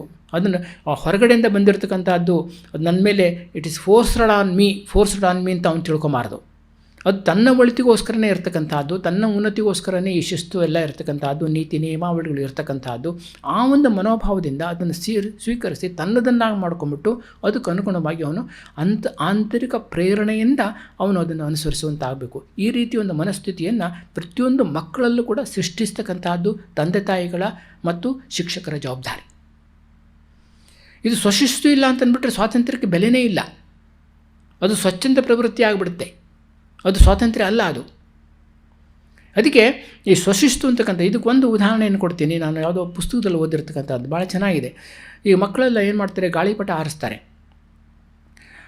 ಗಾಳಿಪಟ ಆಡಿಸ್ತಾ ಇರುವಾಗ ಅವ್ರೇನಾಗುತ್ತೆ, ಗಾಳಿಪಟ ಮೇಲೆ ಮೇಲೆ ಮೇಲೆ ಮೇಲೆ ಹೋಗ್ತಾ ಇರುತ್ತೆ. ಅವರು ದಾರವನ್ನು ಗೈನಲ್ಲಿ ಗಟ್ಟಿ ಹಿಡ್ಕೊಂಡಿರ್ತಾರೆ, ಮತ್ತು ಲೂಸ್ ಬಿಡ್ತಾ ಇರ್ತಾರೆ. ಅದು ಮೇಲೆ ಹೋದಾನು ಕೂಡ ಅದನ್ನು ಲೂಸ್ ಬಿಡ್ತಾ ಇರ್ತಾರೆ, ಹಾಗೇನು ಗಟ್ಟಿಯಾಗಿ ಹಿಡ್ಕೊಂಡಿರ್ತಾರೆ. ಅದನ್ನು ಕೈ ಬಿಡೋದಿಲ್ಲ, ಹಿಡ್ಕೊಂಡು ಮೇಲಕ್ಕೆ ಹೋಗ್ತಾ ಇರುತ್ತೆ. ಮಧ್ಯದಲ್ಲಿ ಅವ್ರ ಕೈಯಿಂದ ತಪ್ಪಿಸ್ಕೊಂಡ್ಬಿಡುತ್ತೆ ಅಂತ ಇಟ್ಕೊಳ್ಳಿ, ಅಥವಾ ಆ ದಾರ ಎಲ್ಲೋ ಕಟ್ಟಾಗ್ಬಿಡುತ್ತೆ ಅಂತ ಇಟ್ಕೊಳ್ಳಿ, ಕತ್ತರಿಸಿ ಹೋಗ್ಬಿಡುತ್ತೆ. ಆಗೇನಾಗುತ್ತೆ, ಅದು ಮೇಲಕ್ಕೆ ಹೋಗೋದಿಲ್ಲ. ತನ್ನ ಸ್ವಾತಂತ್ರ್ಯ ಆಯಿತು, ಇನ್ಯಾರು ಹಿಡ್ಕೊಳ್ಳೋರಲ್ಲ ಅಂತ ಮೇಲಕ್ಕೆ ಹೋಗುತ್ತಾ? ಇಲ್ಲ, ಅದು ಎಲ್ಲೋ ಹಾಗೆ ತೂರಾಡ್ತಾಳೆ, ಆಮೇಲೆ ಎಲ್ಲೋ ಒಂದು ಕಡೆ ತಪ್ಪಂತ ಬಿದ್ದುಬಿಡುತ್ತೆ. ಅಂದರೆ ಇದರ ಅರ್ಥ ಏನು, ಸೂಚನೆ ಏನು ಅಂತ ಅಂದ್ಬಿಟ್ರೆ, ಏನು ಸೂಚಿಸುತ್ತೆ ಇದು ಅಂತಂದ್ಬಿಟ್ರೆ, ಮೇಲ್ಮೇಲೆ ಹಾರತಕ್ಕಂಥದ್ದು ಗಾಳಿಪಟ ಇದೆಯಲ್ಲ, ಅದು ಸ್ವಾತಂತ್ರ್ಯ, ಅದು ಸ್ವಾತಂತ್ರ್ಯದ ಸಂಕೇತ. ಮೇಲೆ ಸ್ವತಂತ್ರವಾಗಿ ಹಾರ್ತಾ ಇರಬೇಕು. ಆಮೇಲೆ ಈ ದಾರ ಹಿಡ್ಕೊಂಡಿರ್ತೀವಲ್ಲ, ಅದು ಶಿಸ್ತು. ಆ ಶಿಸ್ತುಬದ್ಧವಾಗಿರಬೇಕು. ನಾವು ಶಿಸ್ತುಬದ್ಧ ಜೀವನವನ್ನು ನಡೆಸಿದರೆ ಆ ಸ್ವಾತಂತ್ರ್ಯಕ್ಕೆ ಬೆಲೆ ಇರುತ್ತೆ. ಆಗ ಅದು ಸ್ವಾತಂತ್ರ್ಯ ನಿಜವಾದ ಸ್ವಾತಂತ್ರ್ಯವಾಗುತ್ತೆ. ಇಲ್ಲದ್ರೆ ಏನಾಗುತ್ತೆ, ನಾವೇ ತಪ್ಪಂತ ಕೆಳಗೆ ಬಿದ್ದುಬಿಡ್ತೀವಿ, ಗಾಳಿಪಟ ಬಿದ್ದಾಗಿ. ಮತ್ತು ಇನ್ನೊಂದು ನಾನು ಹೇಳಿದಂಗೆ ಅದು ಏನಪ್ಪ ಅಂದರೆ ಜವಾಬ್ದಾರಿಯ ಪ್ರಜ್ಞೆ. ನನಗೇನಾಗುತ್ತೆ, ನಾನೇನಾಗಿದ್ದೀನಿ ಇದಕ್ಕೆ, ಇದೆಲ್ಲದಕ್ಕೂ ನಾನೇ ಜವಾಬ್ದಾರಿ, ಬೇರೆಯವರಲ್ಲ. ಸಮಾಜ ಜವಾಬ್ದಾರಿ ಅಲ್ಲ, ತಂದೆ ತಾಯಿಗಳ ಜವಾಬ್ದಾರಿ ಅಲ್ಲ, ಯಾವುದೋ ದೇವರ ಜವಾಬ್ದಾರಿ ಅಲ್ಲ, ಯಾರೂ ಅಲ್ಲ. ನನ್ನ ಕರ್ಮವಿಂದಲೇ ನಾನು ಹೀಗಾಗಿರ್ತಕ್ಕಂಥದ್ದು, ನನ್ನಿಂದಾಗಿ ನಾನು ಹೀಗಾಗಿರ್ತಕ್ಕಂಥದ್ದು. ಈ ಥರ ಪ್ರತಿಯೊಂದಕ್ಕೂ ಕೂಡ ತನ್ನ ಜವಾಬ್ದಾರಿನ ತಾನೇ ಹೊತ್ತುಕೊಳ್ತಕ್ಕಂಥ ಒಂದು ಪ್ರವೃತ್ತಿ ಯಾವ ಒಬ್ಬ ವ್ಯಕ್ತಿಗೆ ಬರುತ್ತೋ, ಆಗ ಅವನಲ್ಲಿರ್ತಕ್ಕಂಥ ಅನೇಕ ಸಾಧ್ಯತೆಗಳು ಅತ್ಯಂತ ಮುಕ್ತವಾಗಿ ಹೊರಗಡೆ ವ್ಯಕ್ತವಾಗುತ್ತೆ. ಅವನು ಉನ್ನತಿಯನ್ನು ಪಡೀತಾನೆ ಅಂತ ಸ್ವಾಮಿ ವಿವೇಕಾನಂದ ಹೇಳ್ತಾರೆ. ಇದು ಸ್ವಾಮಿ ವಿವೇಕಾನಂದರ ಮಾತು. ಪ್ರತಿಯೊಬ್ಬರು ಕೂಡ ಯಾವ ದೆವ್ವವನ್ನು ಕೂಡ ಅವನು ದೂಷಿಸಬಾರ್ದು, ತಂದೆ ತಾಯಿಗಳನ್ನು ಕೂಡ ದೂಷಿಸಬಾರ್ದು. ಪ್ರತಿಯೊಂದು ಕೂಡ ತಾನೇ ಜವಾಬ್ದಾರಿ ಅಂತಕ್ಕಂಥ ಮನೋಭಾವವನ್ನು ಇಟ್ಕೊಂಡಿರಬೇಕು. ಬೇರೆ ಯಾರೂ ಜವಾಬ್ದಾರರಲ್ಲ. ತಾನು ಈಗ ಯಾವ ರೀತಿ ಇದ್ದಾನೆ, ಹೇಗಿದ್ದೀನಿ ಅನ್ನೋದಕ್ಕೆ ನಾನೇ ಜವಾಬ್ದಾರಿ ಅಂತಕ್ಕಂಥ ಒಂದು ಪ್ರಜ್ಞೆ ಅವನಿಗೆ ಇರಬೇಕು. ಇದು ಸ್ವಾತಂತ್ರ್ಯದ ಅತ್ಯಂತ ಮುಖ್ಯವಾಗಿರ್ತಕ್ಕಂಥ ಅಂಶ. ಆಮೇಲೆ ಇನ್ನೊಂದು ಮುಖ್ಯವಾಗಿರ್ತಕ್ಕಂಥ ಅಂಶ ಅಂತಂದರೆ ಇತರರ ಸ್ವಾತಂತ್ರ್ಯಕ್ಕೆ ಬೆಲೆಯನ್ನು ಕೊಡ್ತಕ್ಕಂಥದ್ದು, ಗೌರವವನ್ನು ಕೊಡ್ತಕ್ಕಂಥದ್ದು. ನಾನು ಇತರರ ಸ್ವಾತಂತ್ರ್ಯಕ್ಕೆ ಗೌರವ ಕೊಡೋದಿಲ್ಲ, ಬೆಲೆ ಕೊಡೋದಿಲ್ಲ ಅಂತಂದರೆ ನಾನು ಸ್ವತಂತ್ರನಲ್ಲ ಅಂತ ಅರ್ಥ. ನಾನು ಸ್ವತಂತ್ರನಲ್ಲ. ನಾನು ನಿಜವಾಗೂ ಕೂಡ ಸ್ವತಂತ್ರನಾಗಿದ್ದರೆ, ನನ್ನ ಆಂತರಿಕವಾಗಿ ನನ್ನ ಸ್ವಾತಂತ್ರ್ಯ ಪ್ರಜ್ಞೆ ನನಗಿದ್ದರೆ, ಆಗ ನಾನು ಇತರರ ಸ್ವಾತಂತ್ರ್ಯಕ್ಕೂ ಕೂಡ ನಾನು ಬೆಲೆ ಕೊಡ್ತೀನಿ, ಅದನ್ನು ನಾನು ಗೌರವಿಸ್ತೀನಿ. ಅವರ ಸ್ವಾತಂತ್ರ್ಯಕ್ಕೆ ಧಕ್ಕೆ ಬರುವ ರೀತಿಯಲ್ಲಿ ನಾನು ವರ್ತಿಸೋದಿಲ್ಲ. ಅವ್ರದ್ದು ಏನೇನೋ ಬೇರೆ ಪ್ರತಿಯೊಬ್ಬರಿಗೂ ಕೂಡ ಅವರದೇ ಆಗಿರ್ತಕ್ಕಂಥ ಸ್ವಾತಂತ್ರ್ಯ ಇರುತ್ತೆ, ವೈಯಕ್ತಿಕ ಸ್ವಾತಂತ್ರ್ಯ ಇರುತ್ತೆ. ಅದಕ್ಕೆ ಧಕ್ಕೆ ಬರೋ ರೀತಿಯಲ್ಲಿ ನಾನು ವರ್ತಿಸೋಕ್ಕೆ ಪ್ರಯತ್ನ ಪಡೋದಿಲ್ಲ. ಅಂಥ ಕೆಲಸ ನಾನು ಮಾಡಲ್ಲ. ಅದಕ್ಕೆ ಇತರರಿಗೆ ಸ್ವಾತಂತ್ರ್ಯವನ್ನು ಕೊಡ್ತಕ್ಕಂಥ, ಅವರ ಸ್ವಾತಂತ್ರ್ಯಕ್ಕೆ ಧಕ್ಕೆ ಬರದಂಥ ರೀತಿಯಲ್ಲಿ ಗೌರವಿಸ್ತಕ್ಕಂಥ, ಅವರ ಸ್ವಾತಂತ್ರ್ಯಕ್ಕೆ ಗೌರವಿಸ್ತಕ್ಕಂಥ ಒಂದು ಮನೋಭಾವ ಇದೆಯಲ್ಲ, ಇದು ನನ್ನ ಸ್ವಾತಂತ್ರ್ಯದ ಒಂದು ಚಿಹ್ನೆ, ಸಂಕೇತ. ಸೊ ಈ 3 ಅಂಶಗಳು ಮುಖ್ಯವಾಗಿರಬೇಕು ಅಂತ ಇದು ಸ್ವಾಮಿ ವಿವೇಕಾನಂದರ ಚಿಂತನೆ ಆಧಾರದ ಮೇಲೆ ಹೇಳಿರ್ತಕ್ಕಂಥದ್ದು. ಅದರಿಂದ ಈ 3 ಕೂಡ ಇರಬೇಕಾಗುತ್ತೆ ಒಬ್ಬ ವ್ಯಕ್ತಿ ಸ್ವಾತಂತ್ರ್ಯ ಅಂತ ಅನಿಸ್ಕೋಬೇಕಾದ್ರೆ. ಇದು ವೈಯಕ್ತಿಕ ಜವಾಬ್ದಾರಿ ಆಯಿತು. ಆಮೇಲೆ ನೈತಿಕ ಪ್ರಜ್ಞೆ ಇರಬೇಕು. ಪ್ರತಿಯೊಬ್ಬರೂ ಕೂಡ ನೀತಿವಂತರಾಗಿ ತಮ್ಮ ಕೆಲಸವನ್ನು ಮಾಡ್ತಕ್ಕಂಥ ಒಂದು ಪ್ರವೃತ್ತಿಯನ್ನು ಪಡಿಬೇಕು. ಹಣ ಮುಖ್ಯ ಅಲ್ಲ, ಅಧಿಕಾರ ಮುಖ್ಯ ಅಲ್ಲ, ಯಾವುದು ಮುಖ್ಯ ಅಲ್ಲ. ನೀತಿಬದ್ಧವಾಗಿ ಕೆಲಸ ಮಾಡ್ತಕ್ಕಂಥದ್ದು ಮುಖ್ಯ. ನೀತಿಬದ್ಧವಾಗಿ ಪ್ರಾಮಾಣಿಕವಾಗಿ ಒಂದು ಸಂಸ್ಥೆಯಲ್ಲಾಗಲಿ ಎಲ್ಲರೂ ಕೂಡ ನೀತಿಬದ್ಧ ಪ್ರಾಮಾಣಿಕವಾಗಿ ಅವರು ಕೆಲಸ ಮಾಡ್ತಾಯಿದ್ರೆ ಪ್ರತಿಯೊಬ್ಬರೂ ಕೂಡ ನೆಮ್ಮದಿಯಿಂದ ಇರೋಕ್ಕಾಗತ್ತೆ. ಆಗ ಸಮಾಜ ಅದರಿಂದ ಪ್ರಯೋಜನವನ್ನು ಪಡೆಯುತ್ತೆ, ಸಮಾಜ ಉತ್ತಮವಾಗುತ್ತೆ. ಇಲ್ಲದ್ರೆ ಏನಾಗುತ್ತೆ ಅಂತಂದ್ಬಿಟ್ರೆ ಸಮಾಜ ಕ್ರಮೇಣ ವಿಷಪೂರಿತವಾಗಿಬಿಡುತ್ತೆ, ಅನೀತಿ ಅತ್ಯಾಚಾರಗಳಿಂದ ತುಂಬಿಬಿಡುತ್ತೆ. ಅಂಥ ಸಮಾಜದಲ್ಲಿ ಯಾರೂ ಕೂಡ ನೆಮ್ಮದಿಯಿಂದ ಬಾಳೋಕ್ಕಾಗೋದೇ ಇಲ್ಲ, ಶಾಂತಿಯಿಂದ ಬಾಳೋಕ್ಕಾಗೋದೇ ಇಲ್ಲ. ಪ್ರತಿಯೊಂದು ಕೂಡ ಒಂದು ಸಂಸ್ಥೆನೇ ಇರ್ಬೋದು, ಯಾವುದೋ ಒಂದು ಆಫೀಸ್ ಇರ್ಬೋದು, ಗೌರ್ಮೆಂಟ್ ಆಫೀಸೋ ಯಾವುದೋ ಒಂದು ಆಫೀಸ್ ಇರ್ಬೋದು, ಅನೇಕರು 106 ಜನ ಅಲ್ಲಿ ಕೆಲಸ ಮಾಡ್ತಾ ಇರ್ತಾರೆ. ಅವರೆಲ್ಲರೂ ಕೂಡ ಅಪ್ರಾಮಾಣಿಕವಾಗಿ, ಎಲ್ಲರೂ ಸುಳ್ಳು ಹೇಳೋದು, ಎಲ್ಲರೂ ಕೂಡ ಮೋಸ ಮಾಡೋದು, ವಂಚನೆ ಮಾಡೋದು, ಈ ರೀತಿ ಇದರಲ್ಲಿ ಹೇಗೆ ಕೆಲಸ ಮಾಡೋಕ್ಕೆ ಸಾಧ್ಯ? ಯೋಚನೆ ಮಾಡಿ ನೋಡಿ. ಯಾವಾಗ ಯಾರು ಯೋಚನೆ ಮಾಡೋದು, ಯಾರು ವಂಚನೆ ಮಾಡ್ತಾರೋ, ಮೋಸ ಮಾಡ್ತಾರೋ, ಸುಳ್ಳು ಹೇಳ್ತಾರೋ ಗೊತ್ತಿರೋದಿಲ್ಲ.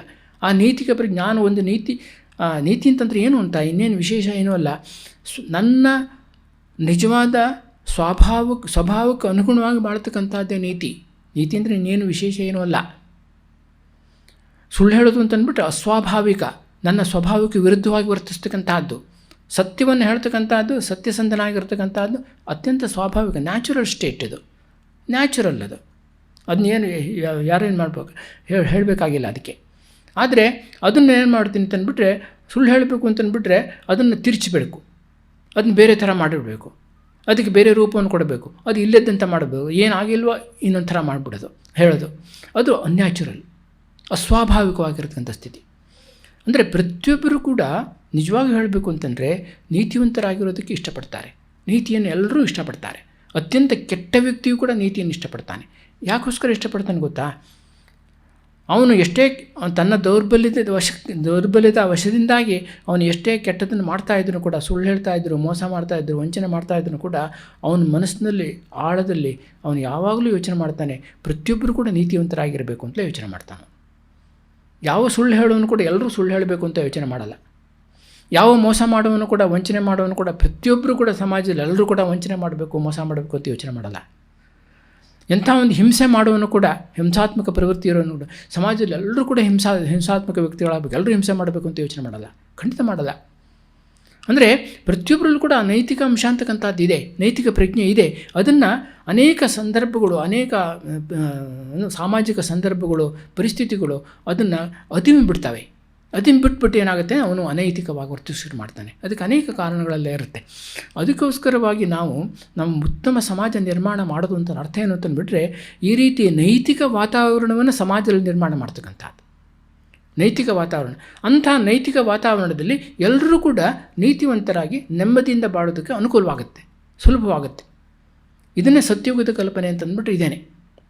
ಪ್ರತಿಯೊಬ್ಬರು ಕೂಡ ತಮ್ಮ ಒಂದು ದುಷ್ಟ ಪ್ರವೃತ್ತಿಯನ್ನು ಬಿಟ್ಟುಬಿಟ್ಟು ನೀತಿವಂತರಾಗಿ ಬಾಳೋದು. ಎಷ್ಟೋ ಜನ ಇವಾಗ ನೋಡುವಂತೆ ಈಗಿನ ಕಾಲದಲ್ಲಿ ಏನಪ್ಪ ಅಂತಂದರೆ ಎಲ್ಲರೂ ದುಷ್ಟ ಸ್ವಭಾವದವರ ಕಾಣೋದೇ ಇಲ್ಲ, ಭಾಳ ಚೆನ್ನಾಗೇ ಇರ್ತಾರೆ. ವೆರಿ ಗುಡ್ ಜೆಂಟ್ಲ್ಮ್ಯಾನ್, ನೋಡೋದಕ್ಕೆ ಅಷ್ಟೊಂದು ಸಭ್ಯರಾಗಿರ್ತಾರೆ. ಆದರೆ ಅವರ ಹಿಂದೆ ಎಲ್ಲ ಅನೇಕ ರೀತಿಯ ಮೋಸ, ವಂಚನೆ ಎಲ್ಲ ನಡೀತಾ ಇರುತ್ತೆ ಆದರೆ ನೋಡೋಕ್ಕೆ ಮಾತ್ರ ಭಾಳ ಸಭ್ಯರಾಗಿರ್ತಾರೆ. ಇದು ಇಂಥ ಒಂದು ಪರಿಸ್ಥಿತಿ ಹೋಗಬೇಕು, ಈ ರೀತಿ ಪರಿಸ್ಥಿತಿ ಹೋಗಬೇಕು. ಅಂದರೆ ನಾನು ಒಂದು ರಾಮಾಯಣದಲ್ಲಿ ಬರ್ತಕ್ಕಂಥ ಒಂದು ಕತೆ, ಮೂಲ ರಾಮಾಯಣದಲ್ಲಿ ಇದೆಯೋ ಇಲ್ವೋ ಗೊತ್ತಿಲ್ಲ, ಅಂತೂ ರಾಮಾಯಣಕ್ಕೆ ಸಂಬಂಧಪಟ್ಟಿರ್ತಕ್ಕಂಥ ಒಂದು ಕತೆ. ಈ ಆಂಜನೇಯ ಲಂಕೆಗೆ ಹೋಗ್ತಾನೆ ಸೀತೆಯನ್ನು ಹುಡ್ಕೊಂಬರೋದಕ್ಕೋಸ್ಕರವಾಗಿ. ಲಂಕೆ ಹೋಗಿದ್ದಾಗ ಸೀತೆಯನ್ನು ಹುಡುಕಿದ್ದಾಗತ್ತೆ, ನೋಡಿದ್ದಾಗತ್ತೆ, ರಾಮನ ಸಂದೇಶವನ್ನು ಸೀತೆಗೆ ಒಪ್ಪಿಸಿದ್ದಾಗತ್ತೆ, ಸೀತೆ ಸಂದೇಶವನ್ನು ಕೂಡ ತೊಗೊಂಡಿದ್ದಾಗತ್ತೆ, ಎಲ್ಲ ಆಗುತ್ತೆ. ಅವನು ನೇರವಾಗಿ ವಾಪಸ್ ಬರ್ಬೋದಿತ್ತು ಇವಾಗ ರಾಮನ ಹತ್ರ. ಆದರೆ ಅವನು ಭಾಳ ಬುದ್ಧಿವಂತ ಅಲ್ವಾ, ತುಂಬ ಬುದ್ಧಿವಂತ. ಆದ್ದರಿಂದ ಅವನಿಗೆ ಗೊತ್ತಿತ್ತು ಮುಂದೆ ರಾಮ ಲಂಕೆಯ ಮೇಲೆ ಯುದ್ಧ ಸಾರಬೇಕಾಗತ್ತೆ ಅಂತ ಗೊತ್ತಿತ್ತು. ಅದಕ್ಕೋಸ್ಕರವಾಗಿ ಆ ಲಂಕೆಯ ಪರಿಸ್ಥಿತಿನೆಲ್ಲವನ್ನು ಕೂಡ ಅವನು ಅಧ್ಯಯನ ಮಾಡ್ತಾನೆ. ಎಲ್ಲ ಕಡೆ ಸುತ್ತಾಡಿ ಲಂಕೆಯ ಜನರು ಎಂಥವರು, ಹೇಗಿದ್ದಾರೆ, ಎಷ್ಟು ಧಾರ್ಮಿಕರು, ನೀತಿವಂತರು, ಇದನ್ನೆಲ್ಲವನ್ನು ಕೂಡ ಅವನೆಲ್ಲ ಕಡೆಯೂ ಸುತ್ತಾಡಿ ಅಧ್ಯಯನ ಮಾಡ್ತಾನೆ. ಅಧ್ಯಯನ ಮಾಡ್ಕೊಂಬಿಟ್ಟು ಆಮೇಲೆ ವಾಪಸ್ ಹಿಂತಿರುಗಿ ಬಂದುಬಿಟ್ಟು ರಾಮನ ಹತ್ರ ಅವನು ವರದಿ ಒಪ್ಪಿಸ್ತಾನೆ. ನೋಡು ರಾಮ, ಲಂಕೆಯಲ್ಲಿ ಜನಗಳು ಎಷ್ಟು ಉತ್ತಮರಾಗಿದ್ದಾರೆ ಅಂತಂದ್ಬಿಟ್ಟು, ಎಲ್ಲರೂ ಕೂಡ ಧಾರ್ಮಿಕರು, ಧರ್ಮಾಚರಣೆಯನ್ನು ಮಾಡ್ತಾರೆ, ಶಿವನ ಭಕ್ತರು, ದೇವಸ್ಥಾನಗಳಿಗೆಲ್ಲ ಹೋಗ್ತಾರೆ, ಯಾಗ ಯಜ್ಞ ಇತ್ಯಾದಿಗಳನ್ನೆಲ್ಲ ಮಾಡ್ತಾರೆ. ಎಲ್ಲೆಲ್ಲಿ ಹೋದ್ರೂ ಕೂಡ ಹೋಮದ ಹೊಗೆ ಕಾಣ್ತಾ ಇರುತ್ತೆ. ರಾವಣನೇ ಎಷ್ಟೊಂದು ಶಿವಭಕ್ತ, ದೊಡ್ಡ ಶಿವಭಕ್ತ ಅವನು, ಅಂಥ ಶಿವಭಕ್ತ ಅವನು. ಈ ಥರ ಅವನು ಅಲ್ಲಿ ಆ ಸಮಾಜದ ಪರಿಸ್ಥಿತಿಯನ್ನು ಮತ್ತೆ ಎಲ್ಲ ವರ್ಣಿಸ್ತಾ ಹೋಗ್ತಾನೆ. ಆಗ ರಾಮನಿಗೆ ಮನಸ್ಸಿನಲ್ಲಿ ಒಂದು ರೀತಿಯ ಅಳುಕ ಉಂಟಾಗುತ್ತಂತೆ. ಏನಿದು, ಇಂಥ ಒಂದು ಧಾರ್ಮಿಕ ವ್ಯಕ್ತಿಗಳನ್ನು, ಸುಸಂಸ್ಕೃತ ವ್ಯಕ್ತಿಗಳನ್ನು ಅಥವಾ ನಾಗರಿಕ ವ್ಯಕ್ತಿಗಳನ್ನು ನಾನು ಯುದ್ಧ ಸಾರಿ ಅವ್ರನ್ನೆಲ್ಲ ನಾಶ ಮಾಡೋದು ಸರಿನಾ? ಅವ್ರ ಜೀವನವನ್ನು ಹಾಳು ಮಾಡೋದು ಹೆಂಗಾಗುತ್ತಲ್ಲ, ಒಳ್ಳೆಯದಲ್ಲ ಇದು ಅಂತ ಅವನಿಗೆ ಮನಸ್ಸಿನಲ್ಲಿ ಅಳುಕ ಶುರು ಆಗುತ್ತಂತೆ. ಆಗ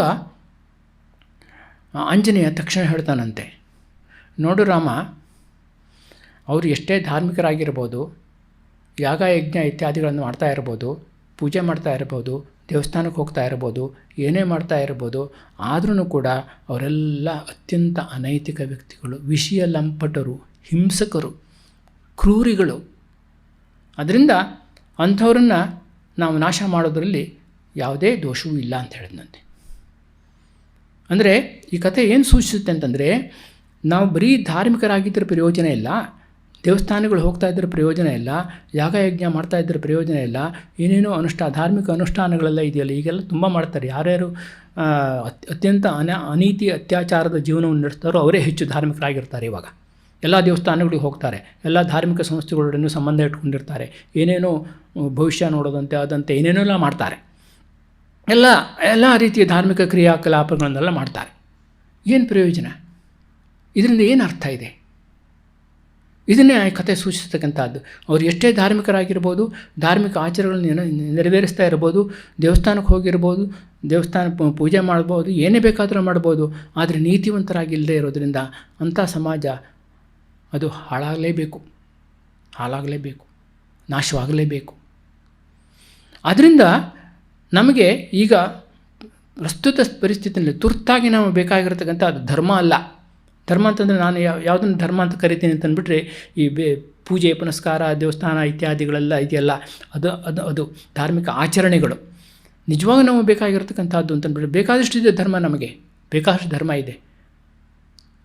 ರಿಲಿಜನ್ ಈಸ್ ಥ್ರೈವಿಂಗ್, ಆದರೆ ಮೊರಾಲಿಟಿ ಈಸ್ ಡಿಕ್ಲೈನಿಂಗ್. ನೈತಿಕತೆ ಅಂತಕ್ಕಂಥದ್ದು ಕುಸಿತಾ ಇದೆ. ನಮಗೆ ನೈತಿಕ ಸಬಲತೆ ಬೇಕು, ಜನರನ್ನು ನೀತಿವಂತರನ್ನಾಗಿ ಮಾಡ್ತಕ್ಕಂಥದ್ದು ಬೇಕು. ಇದು ಪ್ರತಿಯೊಬ್ಬರ ವ್ಯಕ್ತಿಯ ಜವಾಬ್ದಾರಿ. ಆಡಳಿತಗಾರದಲ್ಲಿರ್ತಕ್ಕಂಥದ್ದು, ಉನ್ನತ ಸ್ಥಿತಿಯಲ್ಲಿರ್ತಕ್ಕಂಥ ಪ್ರತಿಯೊಬ್ಬರ ಇದು ಜವಾಬ್ದಾರಿ ಇದು. ಇದನ್ನು ನಾವು ಮಾಡ್ದೇ ಎಷ್ಟೇ ನಾವು ಡೆವಲಪ್ಮೆಂಟ್ ಬಗ್ಗೆ ನಾವು ಮಾಡಿದ್ರೂ ಕೂಡ, ಎಷ್ಟೇ ನಾವು ವ್ಯವಸ್ಥೆ ಮಾಡಿದ್ರೂ ಕೂಡ, ಏನೇನು ಮಾಡಿದ್ರೂ ಕೂಡ ಅದೇನು ಪ್ರಯೋಜನ ಆಗೋದಿಲ್ಲ. ಸುಸಂಸ್ಕೃತ ಸಮಾಜವನ್ನು ನಾವು ನಿರ್ಮಾಣ ಮಾಡಬೇಕು. ಇದು ಬಹಳ ಮುಖ್ಯವಾಗಿರ್ತಕ್ಕಂಥ ಅಂಶ. ಈ ರೀತಿ ನಾವು ಸುಸಂಸ್ಕೃತ ಸಮಾಜವನ್ನು ನಿರ್ಮಾಣ ಮಾಡಿದರೆ ಮಾತ್ರ ನಾವು ಉತ್ತಮ ಸಮಾಜವನ್ನು ನಿರ್ಮಾಣ ಮಾಡಿದಂತಾಗುತ್ತೆ. ಈ ರೀತಿ ನಾವು ಒಳ್ಳೆಯ ಸಮಾಜವನ್ನು ನಿರ್ಮಾಣ ಮಾಡೋದಕ್ಕೆ ಪ್ರಯತ್ನ ಪಡಬೇಕು. ಒಂದು ಕಥೆಯನ್ನು ಹೇಳಿಬಿಟ್ಟು ನಾನು ಇದನ್ನು ಮುಗಿಸ್ಬಿಡ್ತೀನಿ. ಹೇಗೆ ಸಮಾಜದಲ್ಲಿ ಪರಸ್ಪರ ಸಹಕಾರ ಇರಬೇಕು ಅಂತಂದ್ಬಿಟ್ಟು ಪ್ರತಿಯೊಬ್ಬರು ಕೂಡ ಸಹಕರಿಸಬೇಕು. ಒಂದು ವರ್ಗದ ಜನ ಕೇವಲ ಸ್ವೀಕರಿಸ್ತಕ್ಕಂಥದ್ದು, ಮತ್ತೊಂದು ವರ್ಗದ ಜನ ಕೇವಲ ಕೊಡ್ತಕ್ಕಂಥದ್ದು, ಈ ರೀತಿ ಆಗೋದಿಲ್ಲ. ಪ್ರತಿಯೊಬ್ಬರು ಕೂಡ ಕೊಡೋದು ಮಾಡಬೇಕು, ಸ್ವೀಕರಿಸೋದು ಇರಬೇಕು, ಎರಡೂ ಕೂಡ ಇರಬೇಕು.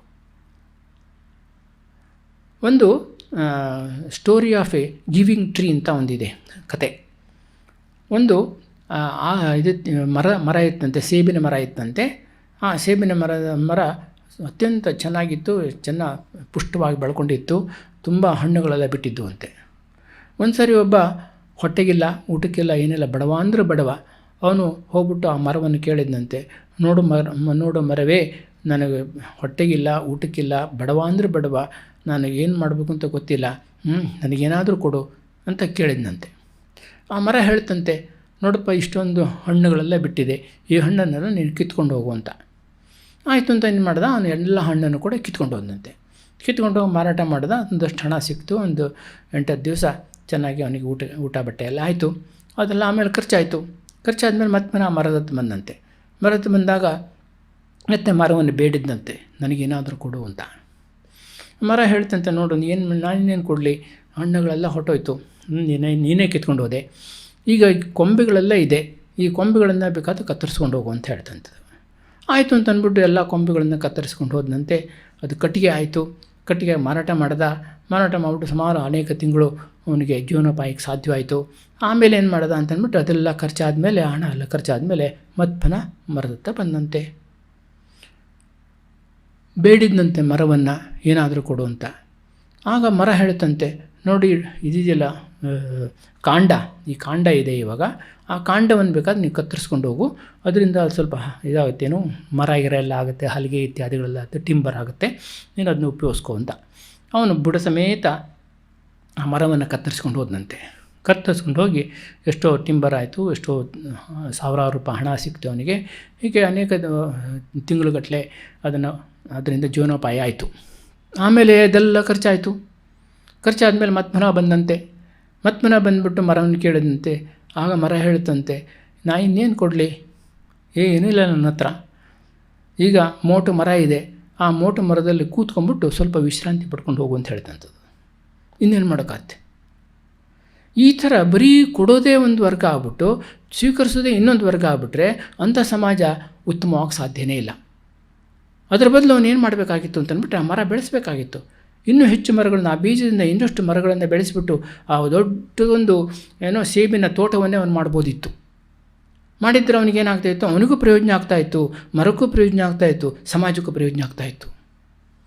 ಈ ಥರ ನಮಗೆ ಆ ರೀತಿ ಒಂದು ಸಾಮಾಜಿಕ ಪ್ರಜ್ಞೆ ಇರಬೇಕಾಗತ್ತೆ. ಬರೀ ಒಂದು ವರ್ಗದವ್ರು ಕೇವಲ ಕೊಡ್ತಕ್ಕಂಥದ್ದು, ಮತ್ತೊಂದು ವರ್ಗದವ್ರು ಕೇವಲ ಸ್ವೀಕರಿಸ್ತಕ್ಕಂಥದ್ದು, ಸುಮ್ಮನೆ ಕೂತ್ಕೊಂಡು ಏನೂ ಮಾಡ್ದೇ ಸ್ವೀಕರಿಸ್ತಕ್ಕಂಥದ್ದು, ಇದು ಭಾಳ ಒಂದು ದುಸ್ಥಿತಿ, ಅತ್ಯಂತ ದುಸ್ಥಿತಿ. ಈಗ ಹಾಗೆ ಪರಿಸ್ಥಿತಿ ಹಾಗಾಗ್ತಾ ಇದೆ. ಯಾರು ಏನು ಕೆಲಸ ಮಾಡಬೇಕಾಗಿಲ್ಲ, ಸರ್ಕಾರದಿಂದ ಎಲ್ಲ ಬರುತ್ತೆ, ಸುಮ್ಮನೆ ಕೂತ್ಕೊಂಡು ತಿಂತಾ ಇರೋದಷ್ಟೇ. ಇದು ಭಾಳ ಒಂದು ಹೀನ ಸ್ಥಿತಿ ಇದು. ಇದರಿಂದ ಸಮಾಜ ಅತ್ಯಂತ ಹೀನಾವಸ್ಥೆಗೆ ಮುಟ್ಟುತ್ತೆ. ಅದಕ್ಕೆ ನಾವು ಉತ್ತಮ ಸಮಾಜವನ್ನು ನಿರ್ಮಾಣ ಮಾಡಬೇಕು ಅಂತಂದರೆ ಪ್ರತಿಯೊಬ್ಬರನ್ನು ಕೂಡ ಕೆಲಸಕ್ಕೆ ಹಚ್ಚಬೇಕು, ಅವ್ರಿಗೆ ಕೆಲಸ ಸಿಕ್ಕಬೇಕು, ದುಡಿದು ತಿನ್ನುವಂಥ ಮನೋಭಾವ ಅವ್ರಲ್ಲಿ ಬರಬೇಕು. ದುಡಿದು ತಿನ್ನುವಂಥ ಮನೋಭಾವ, ಈ ರೀತಿಯ ಮನೋಭಾವ ಸಮಾಜದಲ್ಲಿ ಬರಲಿಲ್ಲ, ಜನರಲ್ಲಿ ಬರಲಿಲ್ಲ ಅಂತಂದ್ಬಿಟ್ರೆ ಅಂಥ ಸಮಾಜವನ್ನು ಉದ್ಧಾರ ಮಾಡೋಕ್ಕೆ ಯಾರೂ ಸಾಧ್ಯವಿಲ್ಲ, ಅದು ನಶಿಸಿ ಹೋಗುತ್ತೆ ಕ್ರಮೇಣ. ಈ ರೀತಿ ಒಂದು ಪರಿಸ್ಥಿತಿಯನ್ನು ನಿರ್ಮಾಣ ಮಾಡ್ತಕ್ಕಂಥದ್ದು ಪ್ರತಿಯೊಬ್ಬರ ಜವಾಬ್ದಾರಿ. ವಿಶೇಷವಾಗಿ ಆಡಳಿತ ಇದರಲ್ಲಿರ್ತಕ್ಕಂಥವರಿಗೆ, ಸ್ಥಾನದಲ್ಲಿರ್ತಕ್ಕಂಥವರಿಗೆ ಈ ಜವಾಬ್ದಾರಿ ಅತ್ಯಂತ ಅಧಿಕವಾದದ್ದು. ಅವರು ಕೇವಲ ತಮ್ಮ ಅಧಿಕಾರಕ್ಕೋಸ್ಕರವಾಗಿ, ಹಣಕ್ಕೋಸ್ಕರವಾಗಿ ಜೀವನ ನಡೆಸ್ದೇ, ಅಧಿಕಾರವನ್ನು ಇಟ್ಕೊಂಡಿರದೇ ಸಮಾಜದ ಹಿತಚಿಂತನೆ, ಅವರಿಗೆ ಪ್ರಾಮಾಣಿಕವಾಗಿ ಸಮಾಜದ ಹಿತಚಿಂತನೆಯನ್ನು ಮಾಡುವಂಥ ಒಂದು ಮನಸ್ಥಿತಿ ಅವರ ಸೃಷ್ಟಿಯಾಗಬೇಕಾಗಿದೆ. ಆಗ ಸಮಾಜ ಉತ್ತಮವಾಗುತ್ತೆ, ವಿಕಾಸ ಹೊಂದುತ್ತೆ. ಇಷ್ಟು ಹೇಳಿಬಿಟ್ಟು ನನ್ನ ಇವತ್ತಿನ ಮಾತನ್ನು ಮುಗಿಸ್ತೀನಿ. ನಮಸ್ಕಾರ. ಓಂ ಶಾಂತಿ ಶಾಂತಿ ಶಾಂತಿ. ಹರಿ ಓಂ ತತ್ಸತ್. ಶ್ರೀರಾಮಕೃಷ್ಣಾರ್ಪಣಮಸ್ತು.